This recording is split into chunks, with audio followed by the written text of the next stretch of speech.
All right, ladies and gentlemen, again, thanks for staying put there. Please, let's get the numbers on the screen jumping. Let us get the numbers jumping. Please hit your share button and let every Ambazonian out there on the social media, through WhatsApp, through Instagram, through Twitter, through Facebook, let them know the anchor man is not live but alive. Very, very much alive. Please hit that share button, those of you joining by way of Facebook. Before I get to the other subject, my key subjects for tonight, I just want once more to remind all of you out there, ladies and gentlemen, those of you who drafted for the World Drive and have not yet redeemed those drafts, please, we have only until the end of this month for those drafts to be paid. You need firepower on the ground. We need funds to get the right equipment into the hands of those guys on ground zero. So I wouldn't emphasize this more than this. We all know what money plays in this struggle. Without money, there is nothing. I mean, absolutely nothing that we can do. And who else is there to fund the struggle? It is you and me to fund the struggle. Some of us will show up here, put in some time, give money, but the boys on the ground, ladies and gentlemen, the guys on the ground, I mean the Ambazonia Restoration Forces all over the territory, they are putting their lives in the front lines to take back our country, to defend our country, to defend our independence. And the best we can do is to put our hands, dip our hands in our pockets and continue to supply them the equipment that they need. When I say equipment, I actually mean guns and bullets. Ladies and gentlemen, we are no longer try to hide and seek in this war. We are fighting a war, and I am referring to guns and bullets. We need to put the right guns and the bullets into the hands of those guys. I hear some of you talking about RPGs. One RPG is more than $10,000. One RPG is more than $10,000. That's a little over 5 million CFA francs. That excluding the heads of the RPGs. So please, we want firepower on the ground. All of us want firepower on the ground. We need to put the money in the hands of these boys to get them to put the firepower in their hands. Okay, so please do so quickly. Make sure that before the end of the month, please, redeem your draft before you can begin to complain, oh, we need firepower. Let's do so. And of course, all of you who drafted for ABC, I look forward to you redeeming those drafts too. We desperately need your money. We have been promising you the news team here at ABC. I can assure you everything depends on money getting into our hands to be able to do so. Also, remember, you can watch ABC 24/7 by downloading ABC app from the Play Store. You can download ABC app from the Play Store. For those of you in Asia, in Europe, in the USA, and of course Canada and South America, you are now able to watch ABC 24/7, not through satellite as Africa, but through the app. Through the app, you are able to watch ABC. I'd like to show you something that is interesting about the app. If you have a smart TV, smart television, one of those televisions that has Roku, Google TV, YouTube TV, and so on and so forth, you can actually watch using the app. You can actually watch ABC on your TV using the app. I was going to show you that, but it seems something is wrong there now.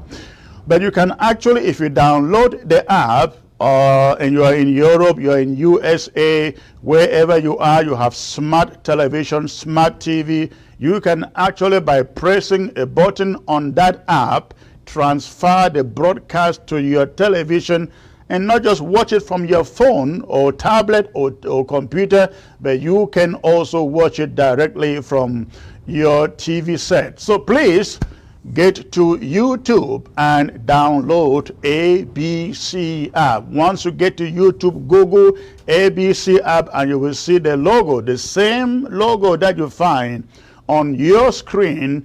You will find it on the Google Play Store.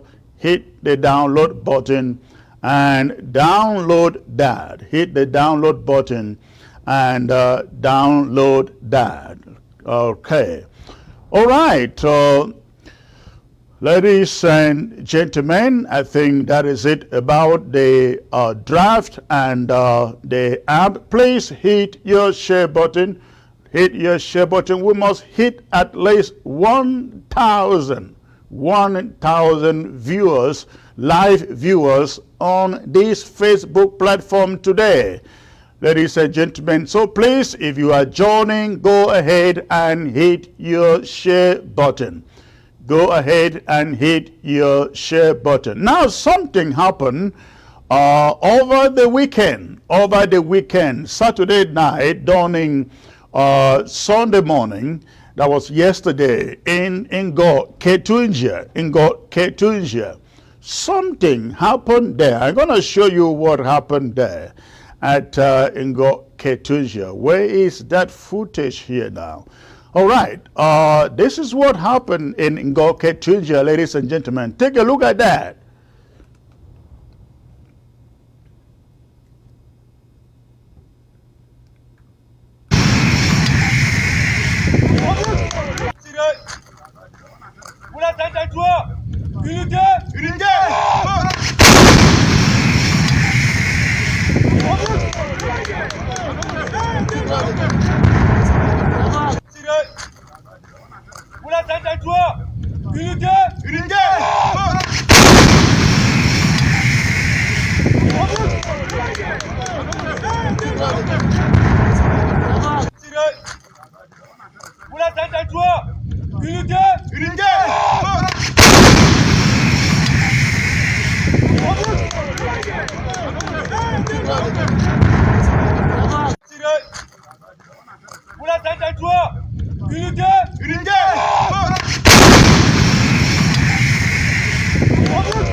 All right, ladies and gentlemen, what you saw there, that is what La République du Cameroon has resorted to. They took that to Ngo Ketunjia at the weekend, and they thought they will use that to frighten our brave and courageous restoration fighters, but it just didn't work.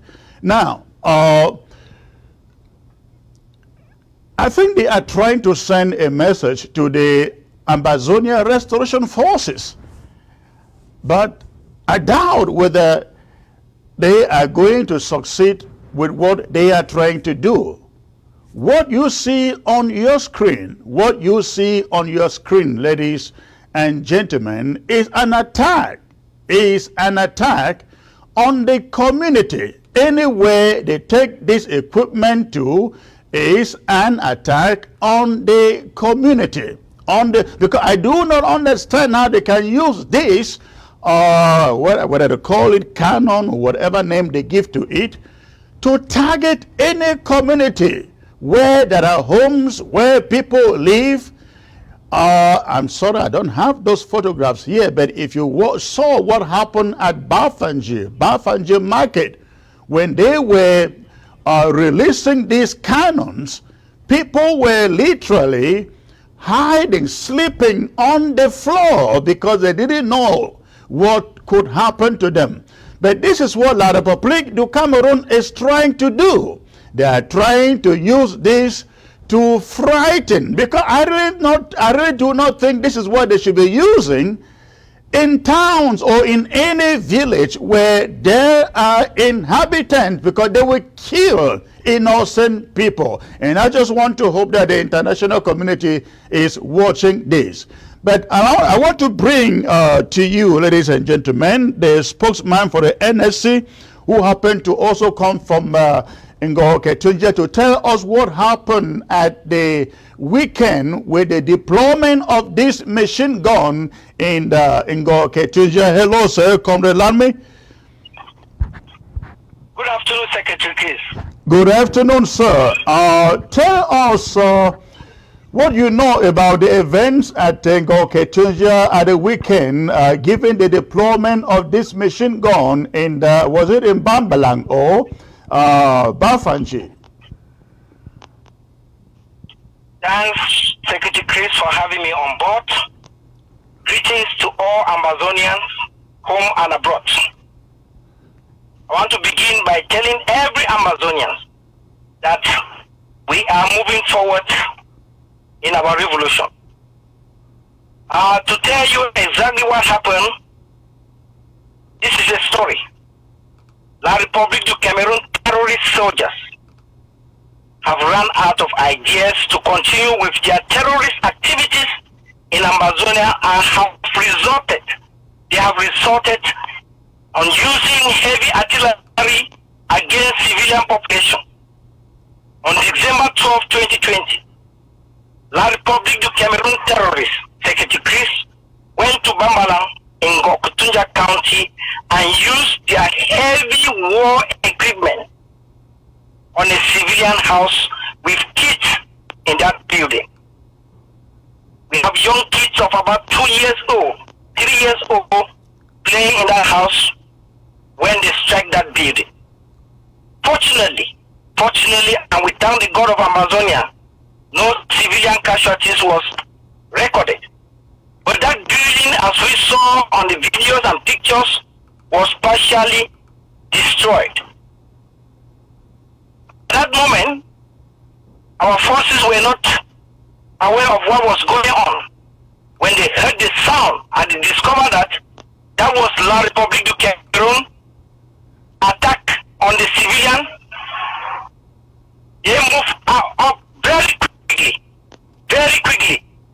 The response from General Nopiti, Marine Forces of Ngo Ketunjia, Amazonia Restoration Forces on La République du Cameroon was commendable. As they approached La République du Cameroon soldiers, the firepower was beyond their reach, and they have to escape like thieves to neighboring Bafanji village and started terrorizing civilians in the market as it was the market day in that village, not knowing that they were being pursued by General Nopiti's forces. When they got to Bafanji, when the Marine Forces got to Bafanji, the real summer started. When the contingent of the Marine Forces that went to Bafanji engaged La République du Cameroon terrorists in the face of, the ARF on Ngo Ketunjia very swiftly and easily took down 6 La République du Cameroon terrorists. La République du Cameroon terrorists have no other option other than to retreat. They retreated because the firepower of the Marine Force was way beyond their match. Some of the terrorists are missing in the bushes, and the Amazonian Restoration Forces are on the offensive. Let me tell everyone, they are on the offensive to track down all of them. So the situation is very fluid, Secretary Chris. I'm going to be very brief because we want to make sure those who went to Bafanji to terrorize our people are tracked down. So that is the story. It was a very, very good fight put forward by our forces in Okutunja County, especially the Marine Forces. Now, this took place in both Bafanji and Bambalang, am I correct? Yes, sir. Now, the photographs of people sleeping on the ground, I understand this was in the Bafanji market, correct? Yes, sir. What happened is that when they went to the market, they started terrorizing the people. They didn't know that our forces were pursuing them. And when the Marine Forces engaged them, the population lied down, not to be hurt with on a crossfire. So the people who lied down, they were running away from the crossfire, the fire that was going between the Marine Forces and the Cameroon terrorists. Were any civilians injured?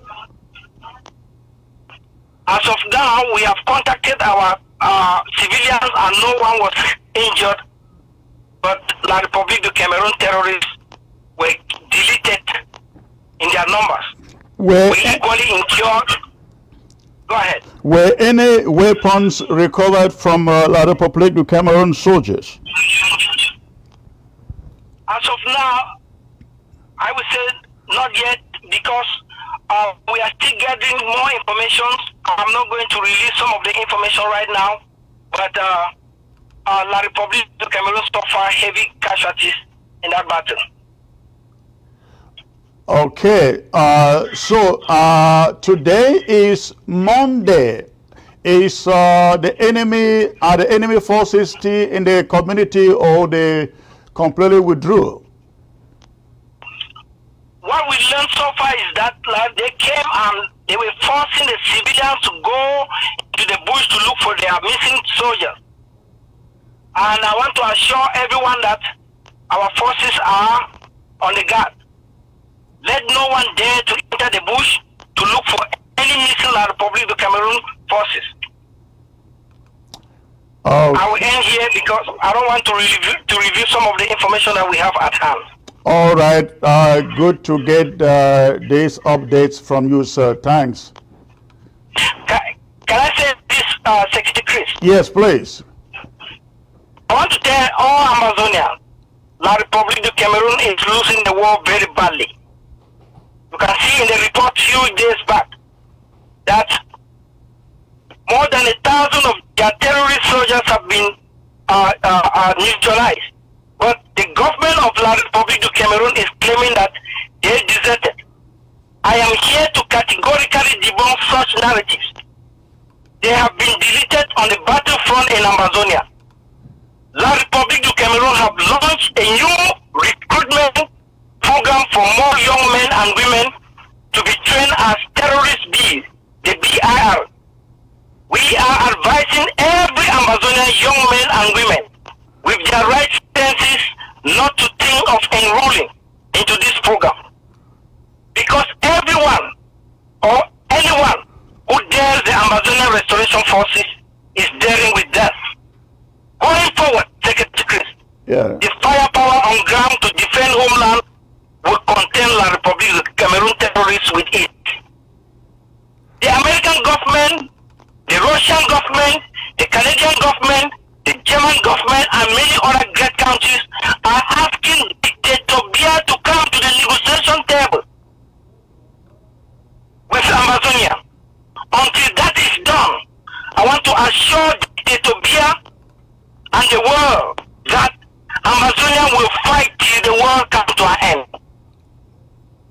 Right. May God bless the people of Amazonia. So, and may God protect our fighters down there. Thank you. So, you're talking about firepower down there on ground zero. That is what everybody everybody is looking forward to. Is the NSC ready with this? We are very ready, and we are assuring every Amazonian, all Amazonian, that victory is the only option we have on the table. We are not going to review some of the information or some of the program we have for La République du Cameroon, but let every Amazonian come on board to support the ANC, to support the interim government, to support our revolution, to support our fighters on ground. We should believe in our freedom. We should believe in the free and independent Amazonia. We are going to do it. The ANC is promising every Amazonian. We are up to the task. Okay, I guess that should be very encouraging for those on the ground listening to the sound of your voice. And I also want to believe that the NSC is ready for the so-called, is it Cup of Nations coming up, planned for Victoria. I hope you guys are ready. We are very ready, and we are advising the people of Victoria to start to think about their lives. All right. You will not know when the Ambazonian Restoration Forces will strike, because the people of Victoria have that notion that when we say Mondays are lockdown, they don't respect it. When we declare lockdown, they don't respect it. We have a big surprise for all of you. God bless you all. Thank you. Thank you. Good to hear your voice again, sir.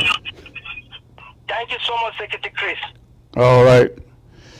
Okay, that was it, ladies and gentlemen. What is going on in Ngoke, Tingia, Bambalang, and Bafanji precisely? I hope the people on the ground there, all of you remain safe. We are winning this war, and there is no way we are going to lose it. So please, all of you, remain focused, remain resilient, and of course, remain patient. Let me take you to another story now, as you can see on my screen.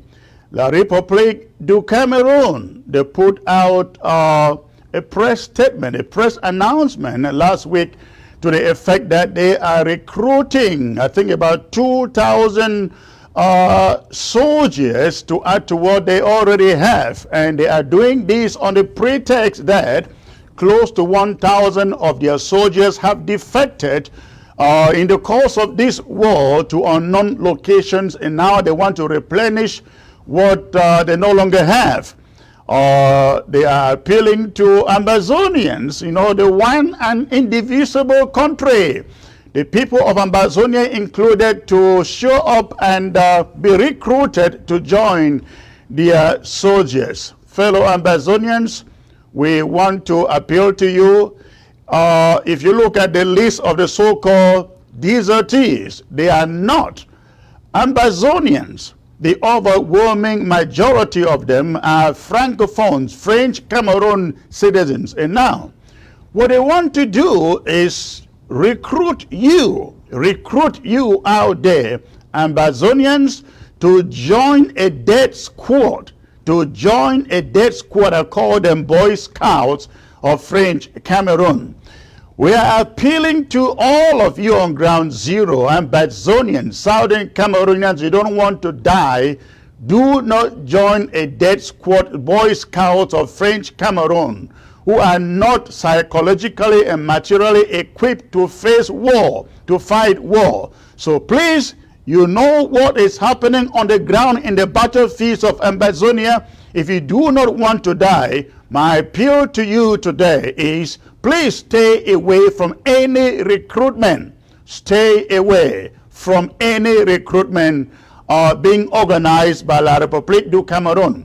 And by the way, if La République du Cameroon is really this serious about recruitment, and they are telling us on a daily basis that they have thousands of surrendered Ambazonia Restoration Forces in the DDR center, why can't they just recruit these desertees and get them into their army to go fight their war. Why do they have to recruit, go out there recruiting new people? I mean, these are fighters from the battlefield. Why can't they just integrate them, train them to fight for them? Don't these guys need jobs? Why do they have to recruit new people? So please, ladies and gentlemen, Ambazonians, the young ones, stay away from any form of military recruitment coming from La République du Cameroon. They will recruit you and teach you for 6 months or 3 months. I don't think they will even go up to 6 months. They will do that for 3 months and then put you out there in the front lines. And before you know, you are killed. And guess who will suffer? Not you, but your family. But what would you be dying for?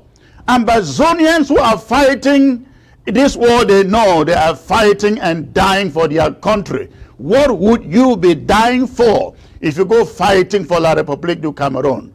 So please listen to me.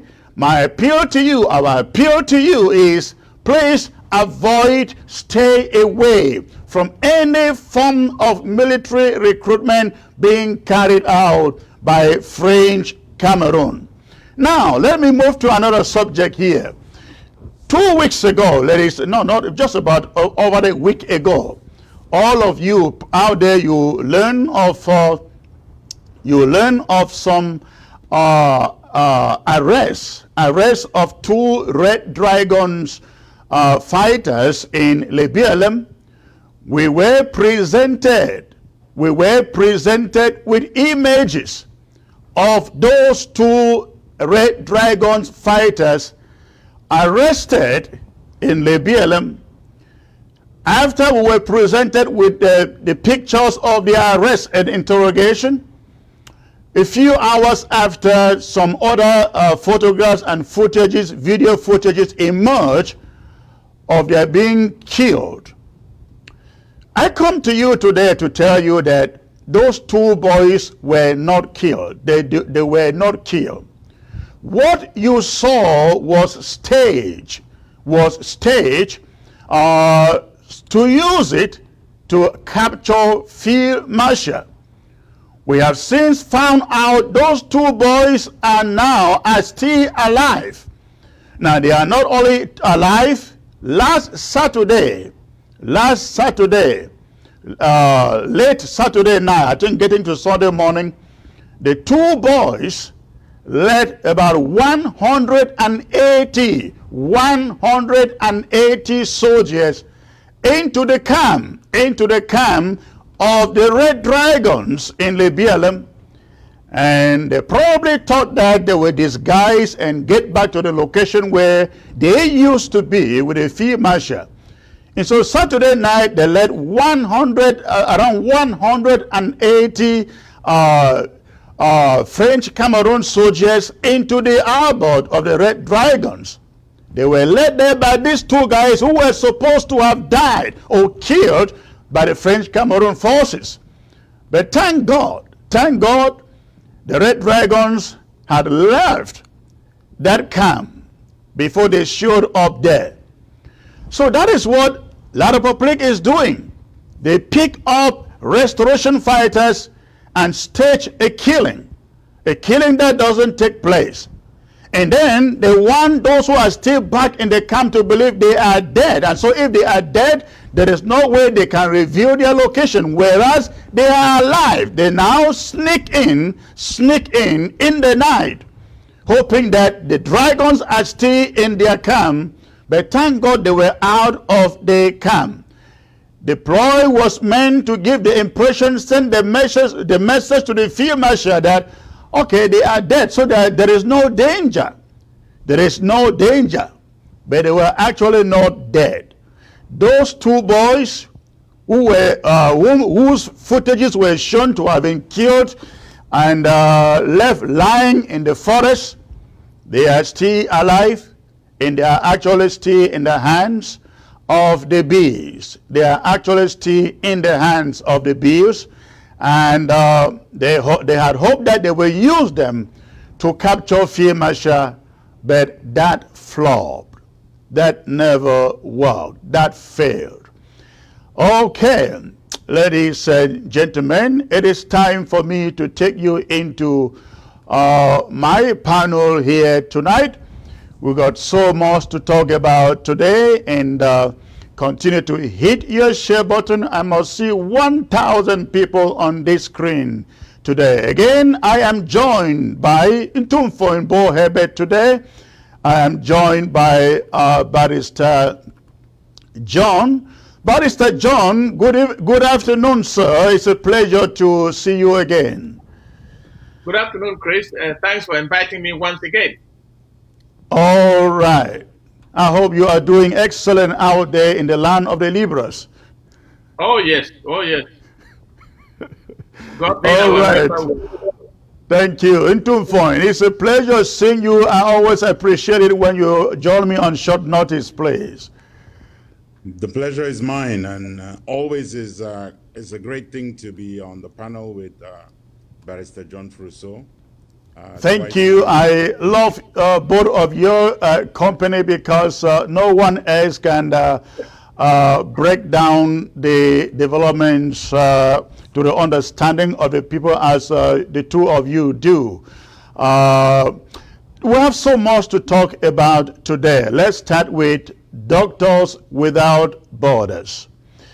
Over the weekend, we learned, I think that was Friday, we learned of French Cameroon, the colonial governor in the northern zone, banning the activities, the humanitarian activities of Doctors Without Borders in the northern zone on the pretext that Doctors Without Borders are treating Ambazonia restoration forces. They are treating the wounded from the ranks of the Ambazonian restoration forces. Are Doctors Without Borders not supposed to treat everybody, be it a French Cameroon soldier or Ambazonian restoration fighter? Are they not supposed to treat anybody, just anybody who is in dire medical need? I'll start with you, Barrister John, as a legal mind. Yes, sir. The Geneva Convention, Chris, clearly states the role played by medical institutions during war. Doctors Without Borders are French-oriented, but they are humanitarian doctors that go into war zones to help the wounded and to help every other person who is sick, including sick people in the population. An attack on the Doctors Without Borders is an attack on an institution created by the Geneva Convention, that is the medical institutions. I don't know what La Republique wants to do. I don't know what they are thinking.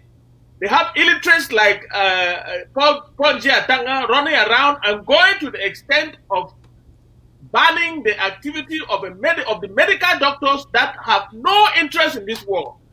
All they are doing is to treat the sick, not only the military, not only those who are wounded in the battleground, but also the population.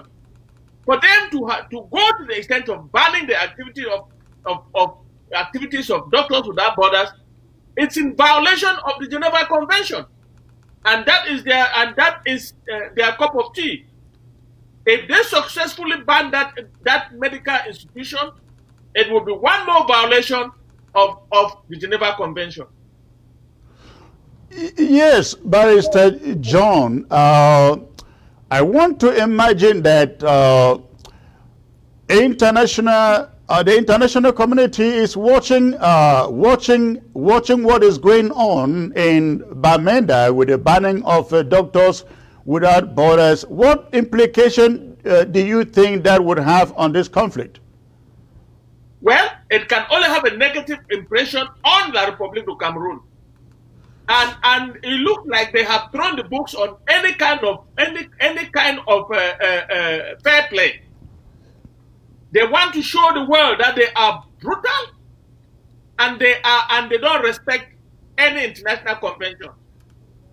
I cannot understand how any country in war can ban Doctors Without Borders. This is the first time I'm hearing it. Because Doctors Without Borders are an international organization. They are there to treat the wounded, the sick, and everybody in the population for free.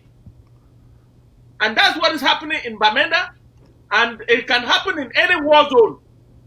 For Atanganji and his group, these are all illiterates that I don't know how they got into where they are, who don't even know anything about the Geneva Convention, to go to the extent of banning Doctors Without Borders. Doctors Without Borders are neutral people. They have nothing to do with the war. They don't take sides. They only treat the sick and the wounded.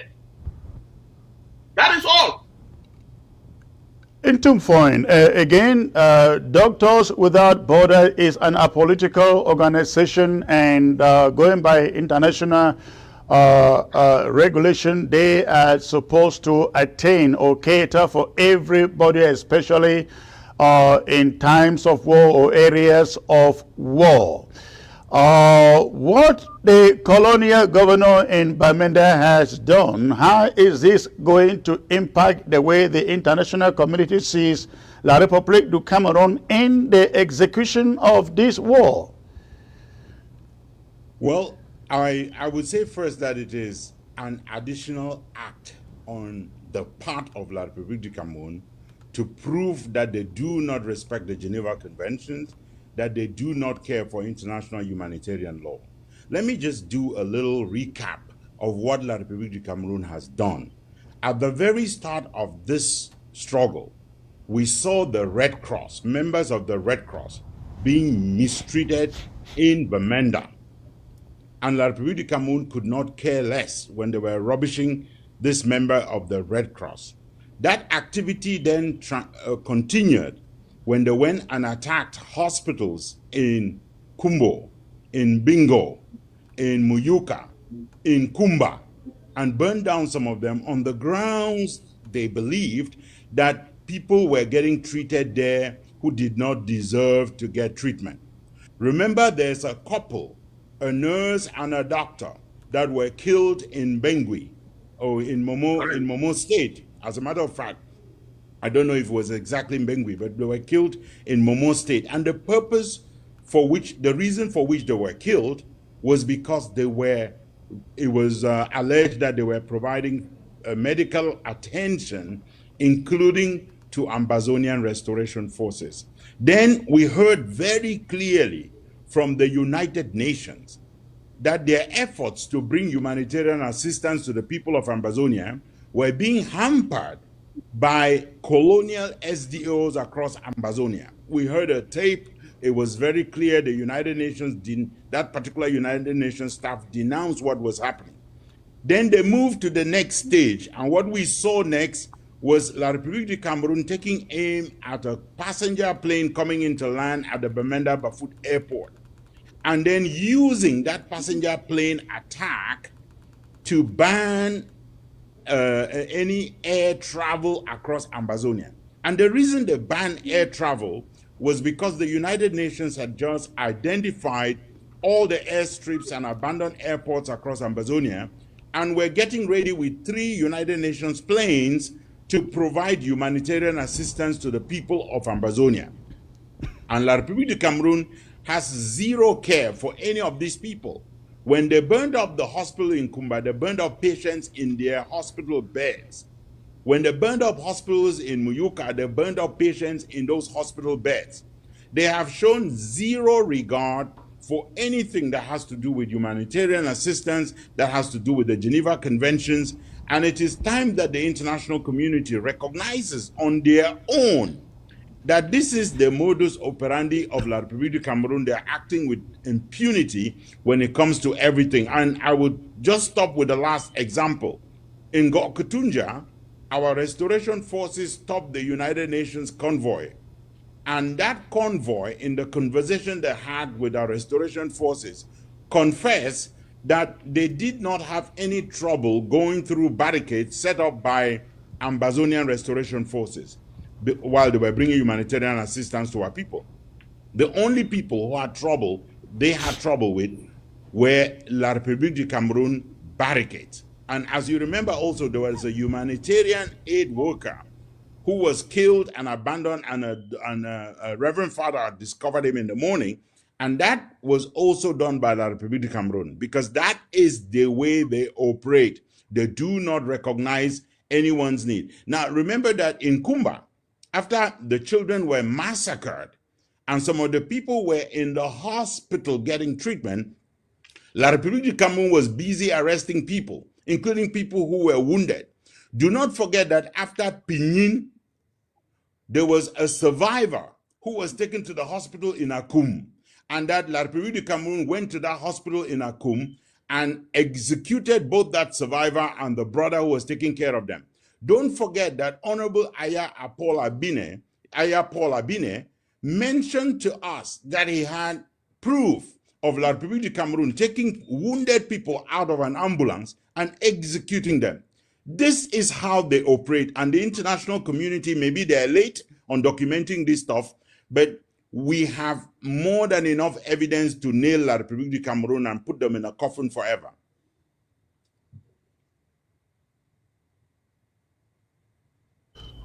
Now, we also know that this is not the first time that La République du Cameroon, as you've stated, is invading and encroaching on the duties of medical practitioners. We saw the case in Kumba, the hospital in Kumba. We've seen it in the Banso Baptist and quite a number of other hospitals. Does it worry you that in all of this we haven't heard anything from the international community? In fact, they prefer to hold the restoration fighters accountable almost to every attack. Look at the Kumba attack, for example. I'm referring to the school children attack in Kumba. They are quick to say both sides. But glaring examples of incidences like the ban on Doctors Without Borders goes uncondemned. We haven't heard anything from Human Rights Watch, nothing from Amnesty, nothing from the television, from the media. But just imagine if the Ambazonia Restoration Forces had said, we don't want to see Doctors Without Borders. Just imagine the outrage. Where is the outrage, Ndumfoin? Well, there is no outrage. You know, sometimes this international community has only manufactured outrage. They fabricate it when it is appropriate for them, and they use it for the purposes of drama. And frankly, and in this particular case, illustrates very well what is going on. Luckily, you mentioned Human Rights Watch. I mean, Human Rights Watch has been busy this week trying to push the fact that when they were reporting the Ngabu massacre, they were targeted. And you can hear Ilaria Legrozi, who is a researcher at Human Rights Watch, who is specialized in Cameroon. You can hear her making herself a victim. Nowhere in the report that they put out do they say that the Ambazonian Restoration Forces were falsely accused of the Ngabu massacre. No, Human Rights Watch is looking for cover. This international community is always looking for cover. There's a significant thing that happened, though, and I know we're going to get to this topic, but before the Security Council, not a single international organization or country stepped forward and said they were accusing Ambazonians for the massacre in Kumba. Now, that silence is the kind of silence we want to hear, because it is silence that speaks. It is silence that tells the world who did this crime. Every time La République du Cameroon does a crime, like this one with the Doctors Without Borders, or the massacre in Kumba, the international community just shuts their mouth up. They have fabricated this false equivalence that they keep saying, you know, there have been atrocities on both sides. If you drop a nuclear bomb, you open the program by showing La République du Cameroon using artillery fire and just lobbing it over villages and shooting down, taking aim at civilian population. That is an attack that is different from La République, from restoration forces targeting military and legitimate targets So you cannot compare someone who has dropped a nuclear bomb with someone who is trying to fight you with a Kalashnikov. And that's what the international community has tried to do in the case of comparing Ambazonia with La République du Cameroon. And we know that that attempt is going to fail. It has failed in every war before now, and it will fail in this one. However, Barrister John, when the international community goes out there and calls La République du Cameroon on Ngaribo, then comes to the case of Kumba, they would not say the separatists, and neither would they say La République du Cameroon. What does that silence mean? What should we get from that? Chris, let me tell you, the French have got almost every friendly country, every friend, all the friends they have in the international community, not to say anything about what is happening in their preserved territory, which is La République du Cameroon, and of course that includes Ambazonia. Listen, the French are covering every little atrocity that comes out of this war, and they have made it in such a way that nobody wants to maintain any good relations with the French, would comment on anything that La République du Cameroon has done. That silence about Kumba tells the whole world that it's La République du Cameroon that has done it.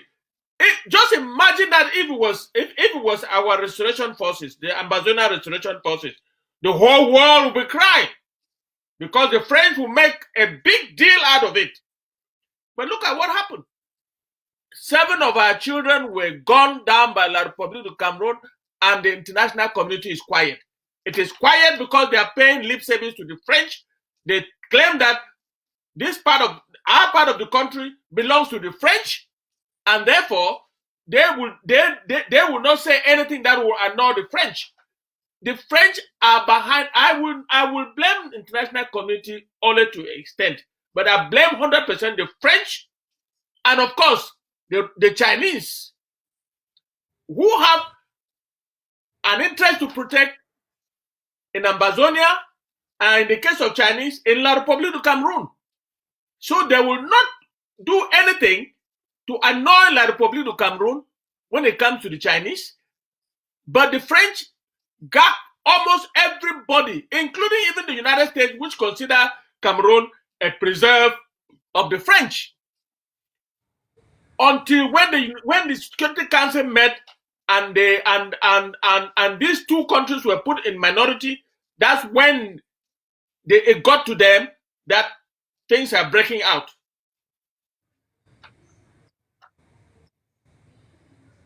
Now, in Tom Foyn, I will like both of you to respond to this. Look at this.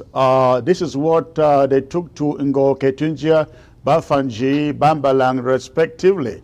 Do you see the international community saying anything about the use of this machine gun at a random in the community that can target anybody? I mean, civilians. Do you see the international community saying something here? Don't find. Yeah. I mean, one of the things that we should be fully aware of is that it takes time for this machine to work, this machine called the international community. For those of us who have been following the news, you would know that this week, the International Criminal Court announced that they were seeking formal permission from the panel of judges at The Hague to go out and launch a formal probe into crimes against humanity and war crimes committed by Boko Haram and Nigerian security forces in Nigeria. The preliminary probe into that particular incidents or acts of crime or atrocity crimes took over 10 years. Now, I'm not saying this is going to take 10 years, but I'm trying to get people to understand that this is a process. When you kick it in, it takes some time. La République du Cameroon knows very well they will not get away with this because there will be a machine that will get in place, and Barrister John Fruso is in a better position to say this.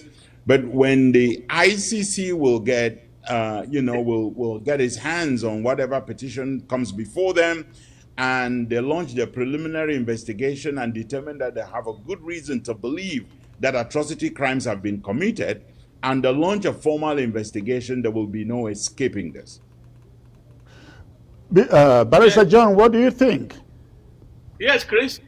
If you look at that equipment is a French equipment.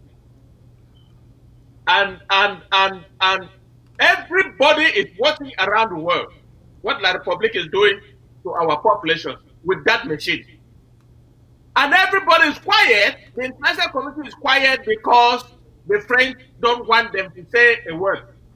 Now, well, we have a website, AmbazonianGenocideLibrary.com. Everything, including what has just happened in Gokutundia, is being documented in that genocide library. And we are producing all that to the international community, including all the evidence. And let me tell you, La Republique will not escape this. I don't care how long it takes. They cannot escape this. Let them continue to bury themselves in the sand, bury their faces in the sand, and think that nobody's watching. Can you imagine this kind of weapon being used on the population, on the civilian population? This is not, this firing that you see there, it was not meant to fire on restoration forces. It's firing directly on the population of Ngokutundia, Bambalang, and Bapanji. Can you imagine this kind of thing, and the international community is quiet?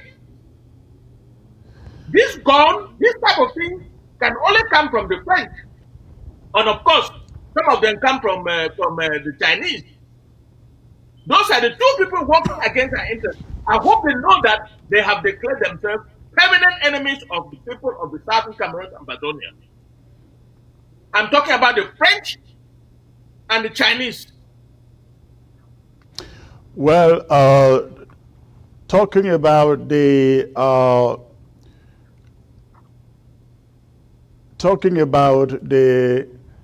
computation of some of this data, you mentioned the website Ambazonia Genocide Library. Ambazonia Genocide Library. Now, the University of Toronto, I'm sure you learned recently, has also joined Ambazonia Genocide Library, and that university, the University of Toronto, has officially launched a site. Has officially launched a site to record all the killings that are being carried out in the course of this war. And I want to bring to you some of the objectives of the database being recorded by the University of Toronto. You see, the university has opened a database to record all the atrocities, especially the murders, the killings being perpetrated by La République du Cameroun in the course of this war. And it says the database aims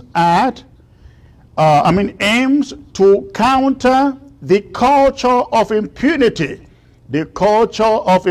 that has pervaded this conflict since it began in 2016. The database also aims to secure evidence for future international accountability procedures and a possible national truth, justice, and reconciliation commission.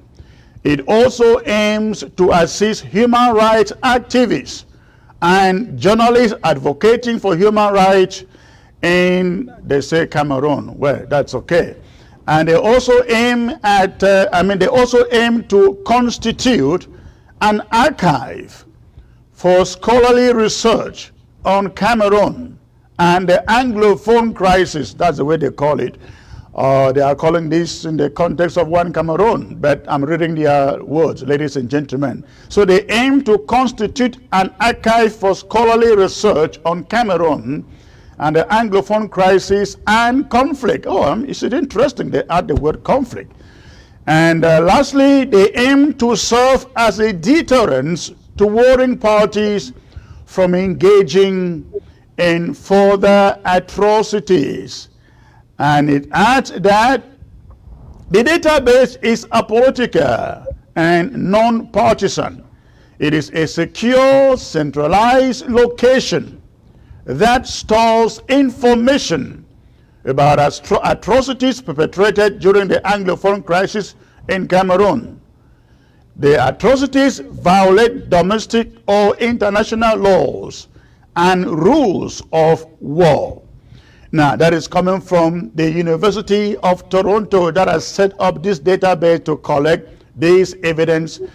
And so this is pointing to the International Criminal Court if anybody doubts what they are doing. Preserving evidence for the International Criminal Court. If that is not what it is, I don't know what it is. And I hope that French Cameroon officials are reading it and they are seeing it in something and they are opening their eyes into foreign place. You know, Atanganji Paul and the others who are hawks of war sitting in La République du Cameroun, he happens to be already a jailbird, but he's headed back there to a different kind of jail on different charges of crimes against humanity, war crimes, genocide, and apartheid. This regime will not get away. The University of Toronto is only one of at least 3 universities that we know that are working on databases and collecting information on crimes against humanity in Ambazonia. There's a university in Southern California that is also working on their own database. We will hear more about it when they are ready to release it. And there is a university in London that is also working on a database. So there is no place for La République du Cameroun to hide in this whole process. By the way, I did not mention that, you know, Team Ambazonia is also working on their own database, and that there's no way for La République du Cameroun to escape whatever they are committing by way of crimes in Ambazonia at this point.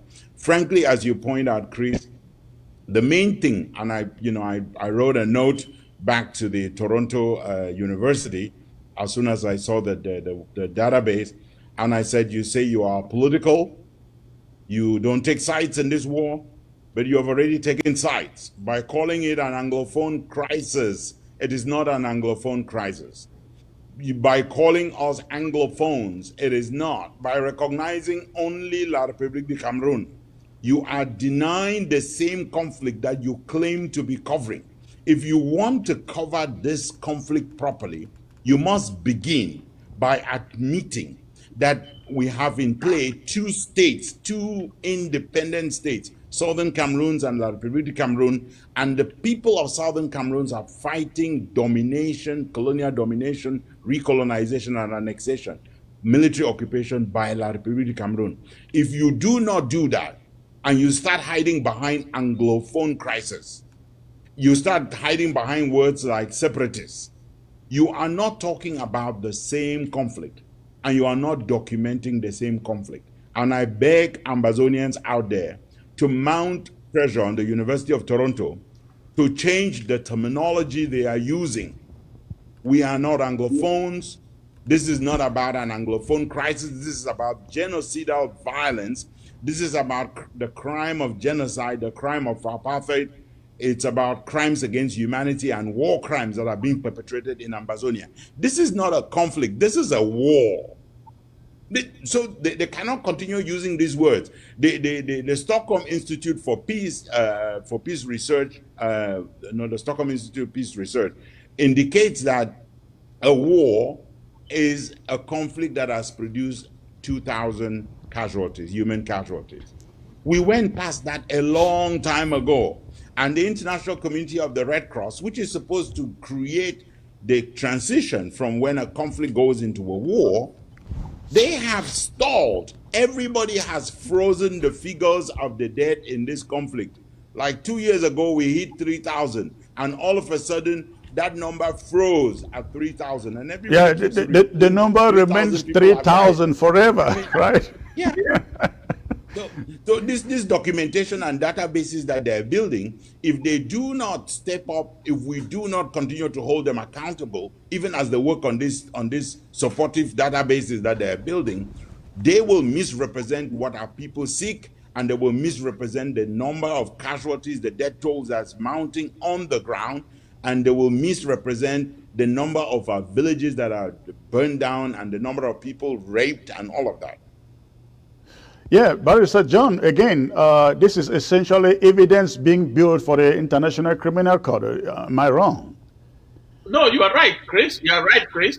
We will allow the international community to evaluate what University of Toronto and others are building, but we rely completely on two websites. The one that I just cited, www.ambazoniangenocidelibrary.com, and what Bo Herbert just made mention of, being built by Team Ambazonia.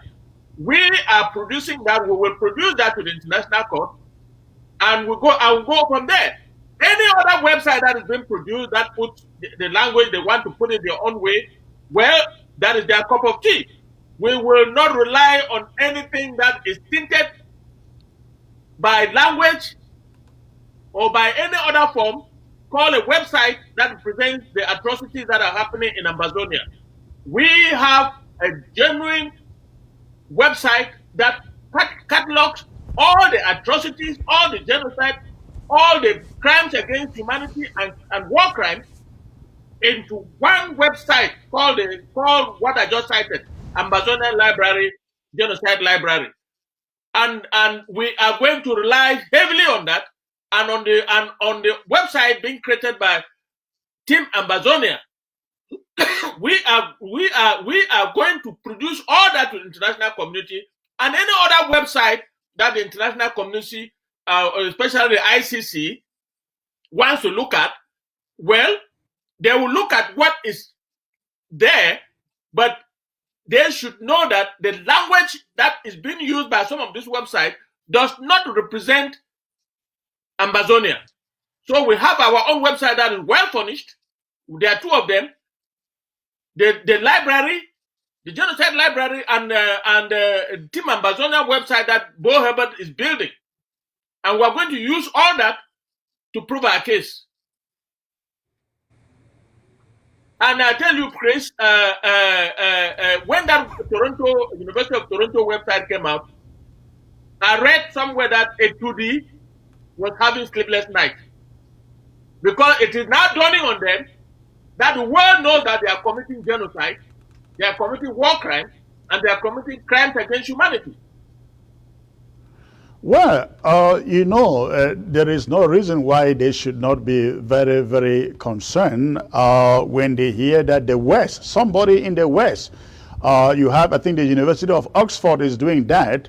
You also have, I think, the University of California, what do they call it? What's the other name to it? Yeah, University of California. What is it? Berkeley, Comrade Bo? It's Berkeley, Southern Berkeley, yeah. And then you had the University of Toronto gathering all the evidence and saving them for a later date. They should be very, very, very worried. Very, very worried, because they should know that that evidence is not against Ambazonia. It is against their military generals, their minister like Port Atanganji and the rest.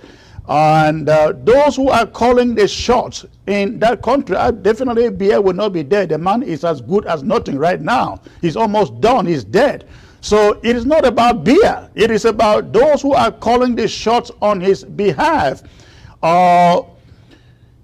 Could this be the reason why there is a big division within the ranks in Yaoundé? Because we know for sure there are those within them who want this war to be over. But there are also those who think that no, the thing should go on. We will use military might to beat the Ambazonians.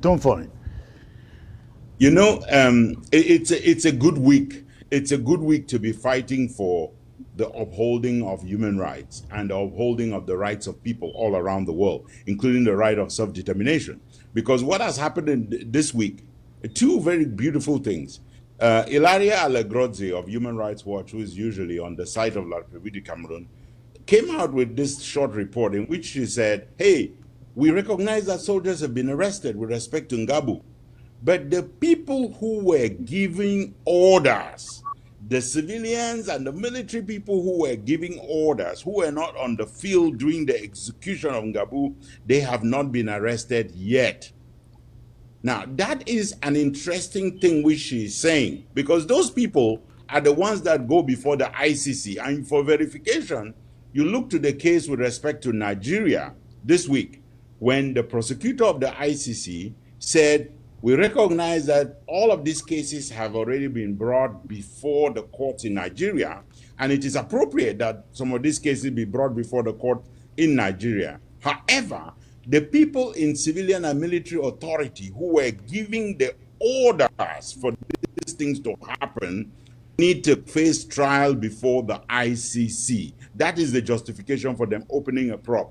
That is what is going to happen to La République du Cameroon. So the soldiers who rape women, who kill villagers, who kill Mami Happy, who shoot down baby Martha, those soldiers will be tried in courts in La République du Cameroon. They will be locked away in La République du Cameroon. But the Mr. Bias, the Famandongos, the Nalovas, the ministers of justice, the ministers of defense, all of them will go to the ICC. That's where the big boys go to. And we will make sure that they get there and that they don't feel comfortable at all. So these guys can look to history, or they can look to the present. And the present is telling them exactly what their future is. Whether they want to believe it or not, it is up to them.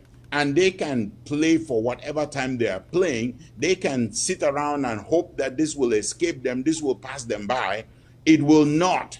And again, let them not count on a negotiation, because one of the things that they have tried to offer our people, including those who have been fooled into dropping their weapons, is that they are telling them that they can offer them amnesty. You cannot obtain amnesty for atrocity crimes. It does not exist. Any negotiation that ends up by waiving atrocity crimes is repugnant to international law. It will not stand. And you will not be able to run away from it. And again, I'm speaking under the control of my big brother, who is the lawyer. So let me take it. You're correct. 100% correct. Okay, before we move to the next subject, Barrister John, I always call this guy Dieudonné Essomba. I call him the prophet to French Cameroon, who continues to prophesy to them, to their negligence. He wrote another epistle last week telling them, you are not going to win the Ambazonians. You better do something. Give them a federation. It is not as if I agree with what he puts there, but he is, I think, the only honest Francophone out there among the few who is essentially telling La République du Cameroon, you are wasting your time. You are not. You will never win this war. Ambazonians are they continue to get resolved, determined, every day as to kill their people again. He came out last week with another episode essentially warning La République du Cameroon. Combine that with these actions they are carrying out, for which data is now being kept. Why can't this guy learn? Why can't they just learn, even from their own people, like Dieudonné Essomba? Yes, Chris. Let me tell you right up front that among the 93 criminals, or what you call accused persons that were identified, led by Dia and Buhari, Muhammadu Buhari, Essomba's name is not there. Because Essomba is an honest broker. Essomba is somebody who is a town crier who is crying and saying, listen, if you don't do something, we are all going to think. And he keeps saying it, and he has been saying it. He has said it now for more than 2 years, and nobody seems to be listening to him. Having said that, Chris, I want to inform La République du Cameroon that whether you committed that crime when this crisis started and you are no longer in a position to commit, you have already committed. I'm talking about people like Bakari, what do they call him again? Issa Churuma Bakari. Issa Churuma Bakari. Yeah, Issa Churuma, yes. Yes, he should know that he is very well targeted in our prospective case that we'll be filing or have filed in the ICC. And let him know that he cannot escape. People like the other name. I mean, why? I don't understand. Why would you target Issa Chiroma? He was merely the mouthpiece. He wasn't carrying guns or giving military instructions. He was a mouthpiece. He was a mouthpiece of the Biya government. Biya is targeted as well as the people who are executing those orders. I am talking about the governor of the Northern Zone, the governor of the Southern Zone, and all those generals. We have identified 93 of them, Chris. 93. Now we have to do a special broadcast for that breaking story. I don't want to mention it here. You and Ntonkwa know what I'm talking about. We're going to do a very special broadcast on that to educate Ambazonia as per what is going on with that lawsuit. But we will do that another day. Let's move to... I'm saying that they should know. They should. I'm sending out this like a warning, like a warning shot that 93 of them are already in the dragnet, and we're not going to spare anybody who has. Look, all of us are victims. There is no Ambazonian, whether you are a blackleg or you are what, that has not suffered as a result of the atrocities committed by this La République idiots. And they will be meant to, they will pay for it. They must pay for it. All right. Let's talk about the United Nations Security Council meeting of last week, reporting on Central Africa, where the Ambazonian conflict was essentially at center stage. We got reports from all the leaders, members of the 15-member countries of the Security Council, talking about what they see and what their take is on the situation on the ground in Ambazonia. Why, of course, you listen to, what is it, other name, the UN Secretary Representative for Africa, Mr. Who? False somebody. What's the first name? Lacansi Paul. Okay, I remember 4. All right, met him a number of times, but yeah, I remember 4. That's a guy sitting on your screen there. Now, I was shocked at the report that this guy presented. Number 1, he talked about the effectiveness of decentralization as a tool that could bring a solution to the conflict. He also talked about reconstruction that is now being initiated. We're going to talk about that too. He also talked about the recent elections as one of the things that is going to resolve this conflict. We also heard reports from all the 15-member nations of the UN Security Council. But it was interesting why Mr. Ford painted a very, very rousy picture of the situation getting better on the ground.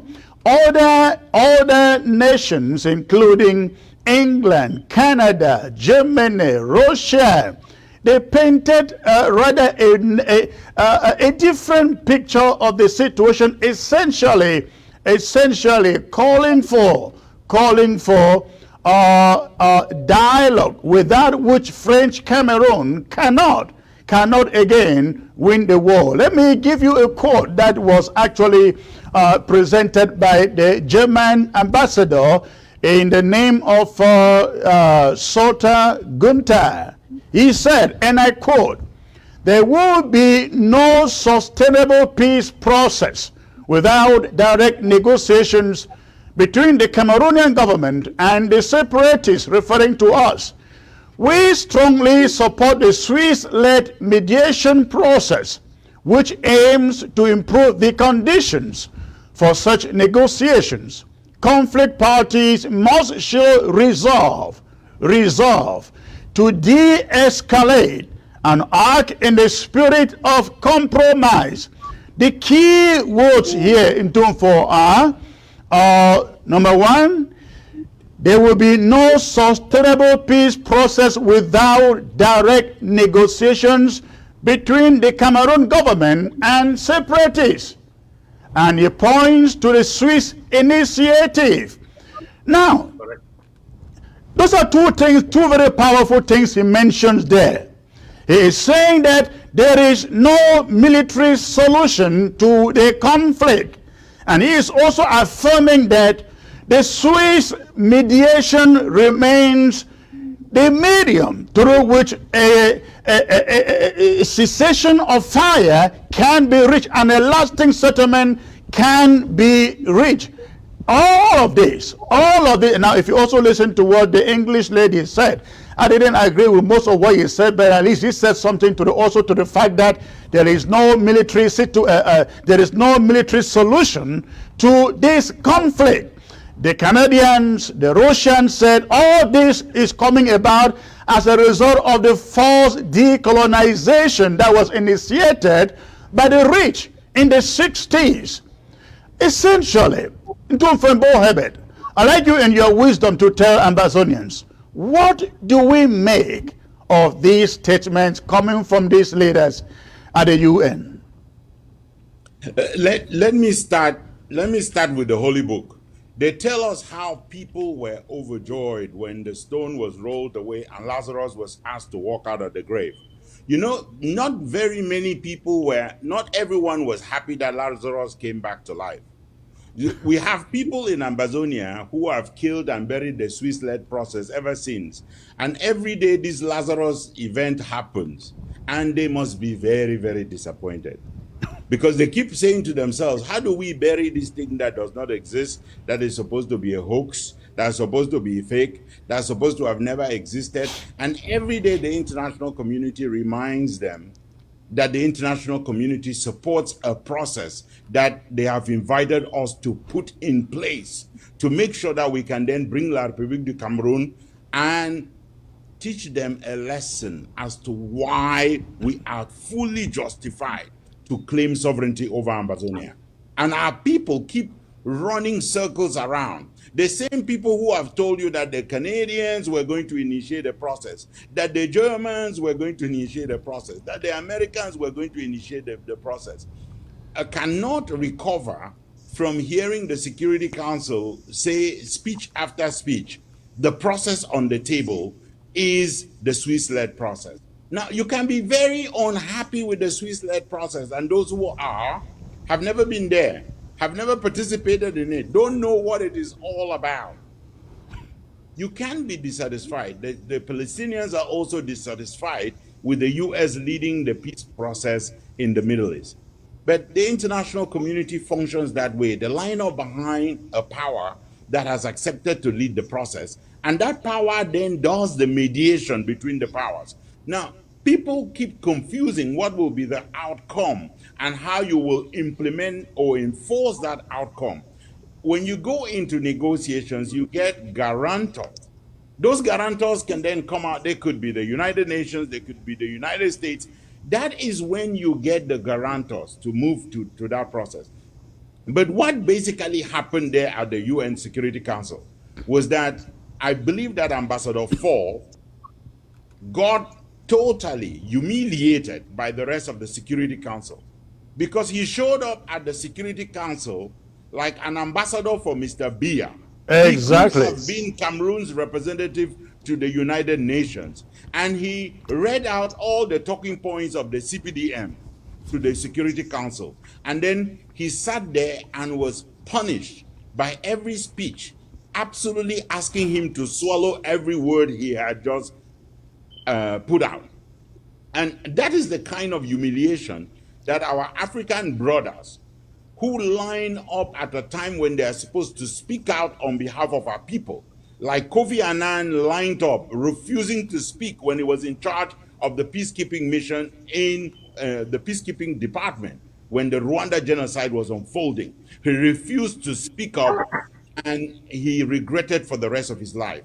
We have a Senegalese brother who has just retired, who was in charge of genocide at the United Nations, who opened his mouth once or twice on this issue. And every time it was to tell Ambazonians that they belonged in the one and indivisible Cameroon. For goodness sake, who told him that?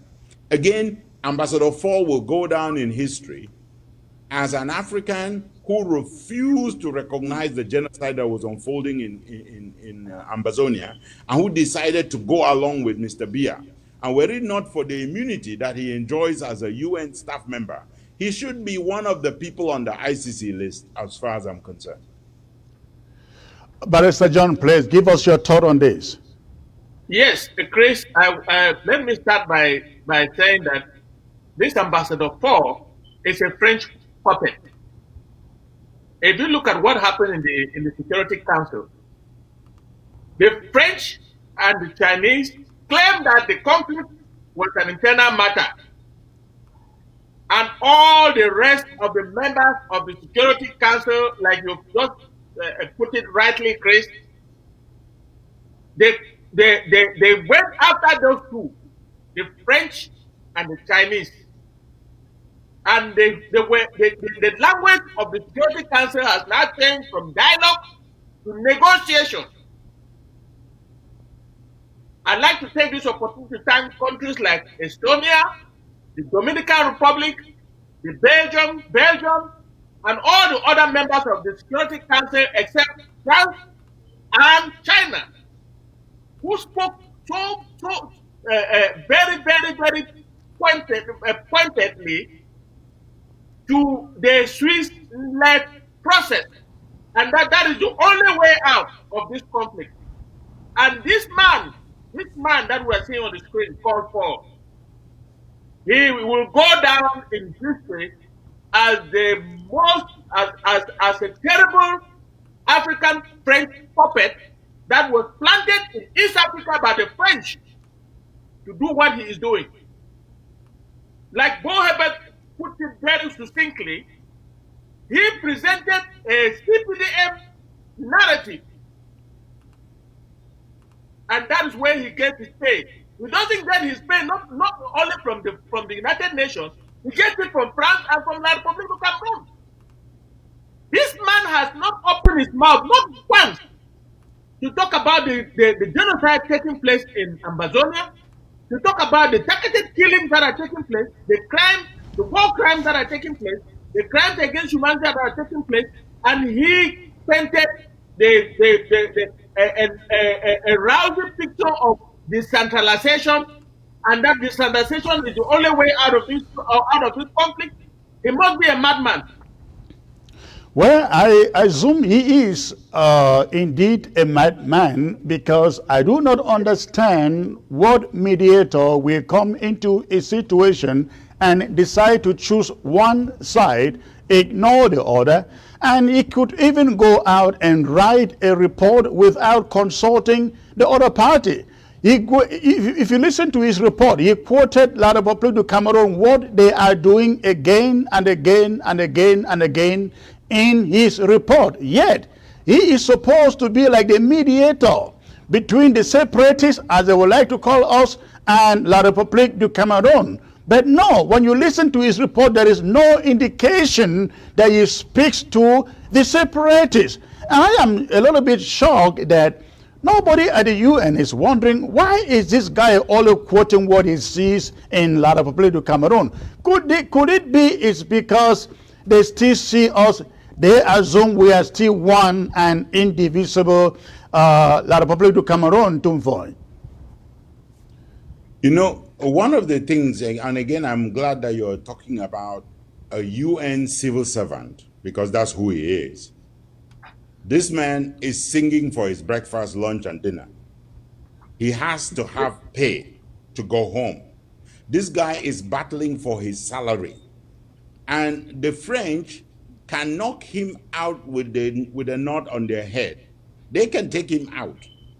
That's part of the reason why you would have somebody like Dr. Simon Munzu, who rises to the rank of a deputy representative of the Secretary General of the United Nations, which you cannot become unless the Republic of Cameroon agrees that you are a member. And Right. so all of these people are prisoners of the system that has made them who they are. And Ambassador Fall dare not step out of line. And those of our people who keep insisting that a peace process and a negotiation will have to be led by the United Nations have not understood what the burial ground for revolutionaries and for people seeking independence is. Because the day you walk our case into the Security Council and you allow the Security Council to deal with it on the basis of world peace and security, you will not even need the French and the Chinese to be the ones that support each other. You need only one of them because each of them has veto power. And the case stops right there. And it is part of the reason why when God opens up the door for you to use a different process at which the United Nations has signed sending an envoy, you take advantage because there is no precedent of the United Nations itself championing the process of a country getting to independence. You see someone like Ambassador Fall, when he gets to the United Nations, and that's the other thing that La République du Cameroon has done at the level of the United Nations, they let these ambassadors, their representatives to the UN, to stay so long that they become political deadwood and then they become diplomatic wealth for them.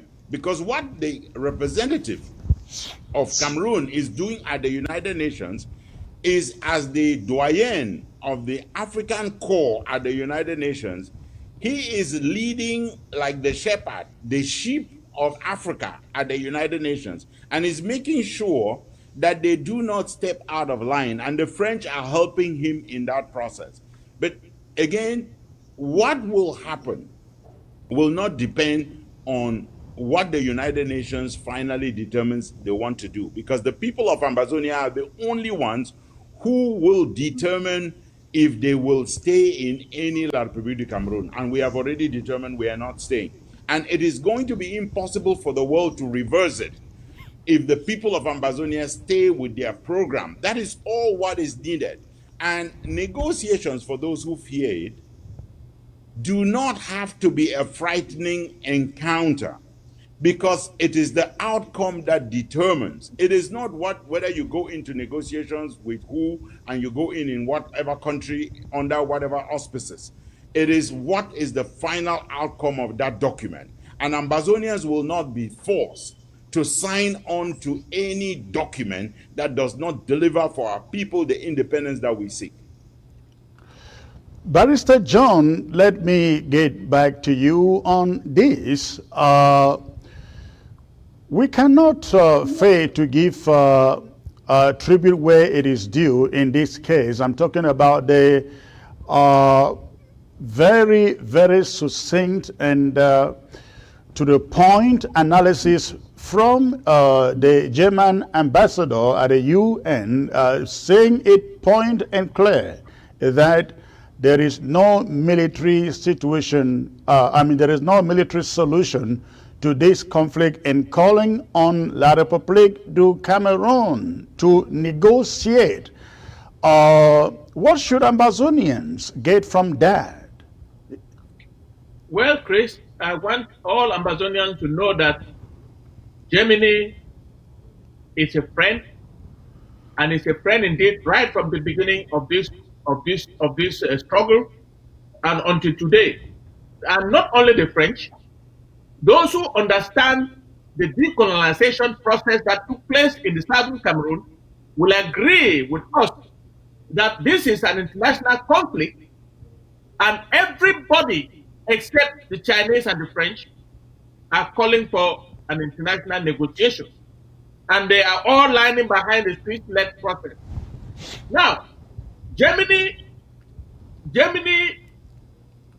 is the only country that called out Mr. Biya when Mr. Biya did not appear to speak to the United Nations just this year, sometime in, I think, in November, when Cameroon was supposed to speak after Togo, and Cameroon government said they were going to send a video, or failing a video, they will send their prime minister, they will have their prime minister, failing the prime minister, the minister of foreign affairs. The Germans at the United Nations raised an objection and said they want Mr. Biya to speak live to the world. Of course, Mr. Biya was not there to speak live to the world. We know where he is. Now, Germany is a former colony of the then Cameroon with K, which includes the Gabonese, the Congolese, the Cameroonians, and of course, us. But Germans were kicked out during the World War I and World War II. Now, Germany has since stayed neutral, and they look at the issues objectively around the world. So the case of Ambazonia is not different. I would ask all Ambazonians. But Barrister John, there are those among us who are saying Germany can do better than just being vocal about this conflict, because they have the power to do so. They have a seat at the UN Security Council. They are a powerhouse in the European Union. They can do much more than just mere statements, as we heard from the ambassador in the UN. So, let me correct that, Chris. Okay. Germany is not a member of the Security Council with the veto power. No. Yes, that I know. But they are very powerful within the EU. They are members now, and that is why Germany, Belgium, Estonia, Dominican Republic, they are the ones calling for this international negotiation. They have changed the word from dialogue to negotiation. Right. And I like to also, let me reiterate what I just said. The Chinese and the French are calling this conflict an internal matter, and the rest of the members of the Security Council do not agree with that. And that is why they were kept. They have been made minorities in that council during this debate that just took place. And I would think that is exactly the message that the German diplomat wanted to send out there, and it is a message that Ambazonians should know, that there are, in the international community, there are those who still see this conflict as an internal matter.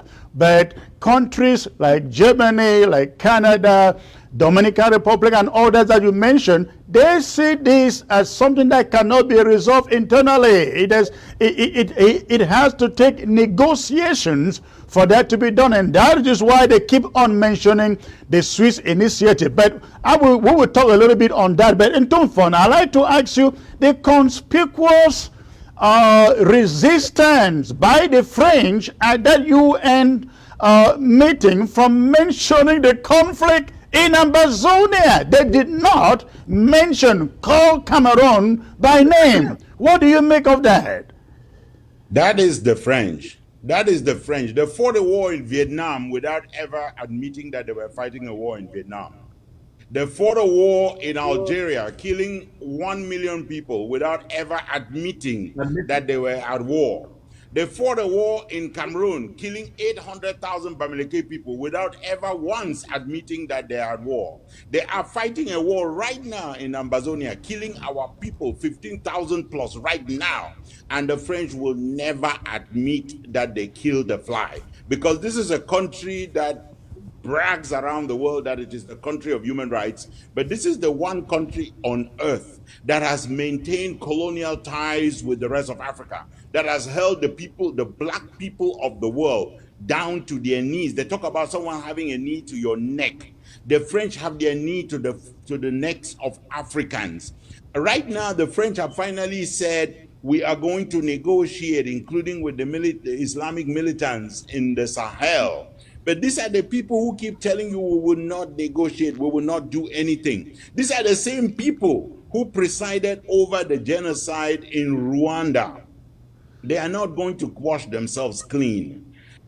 This is typical France trying to pretend that what you see is not what you see. The same people who try to pretend that the countries you are looking at are independent, when in fact, every deal that the French signed with the French-speaking African countries was signed with colonies, not with independent countries. Those deals were signed in 1958 by de Gaulle when those countries did not have independence. The one country that said we will not sign a deal as prisoners, Guinea, were kicked out of the French community.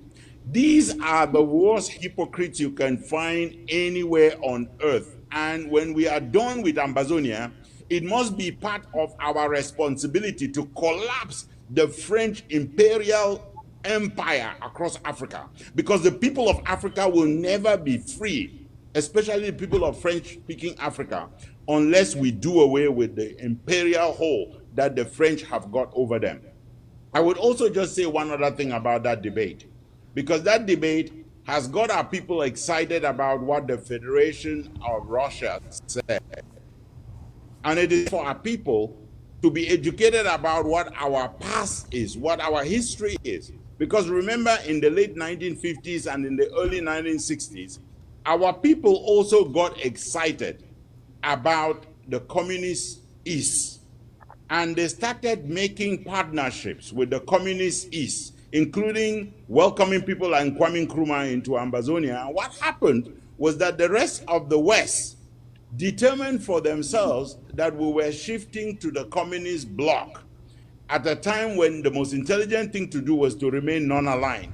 And our people need to remember what our interest is versus the interest of other people. Russia has got its own issues to deal with, including the occupation of Crimea and justifying the occupation of Crimea.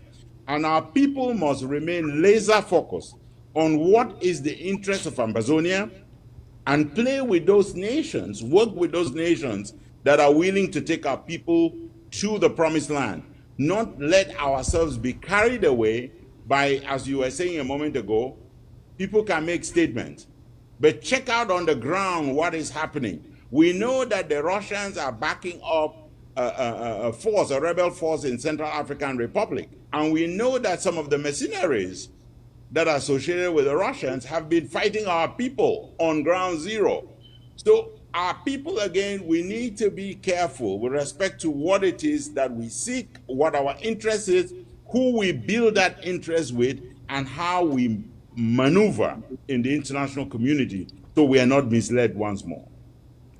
Well, you are very much at the center of this, and whatever happens, you are very privy to it. I hope that you heed to your own counsel too.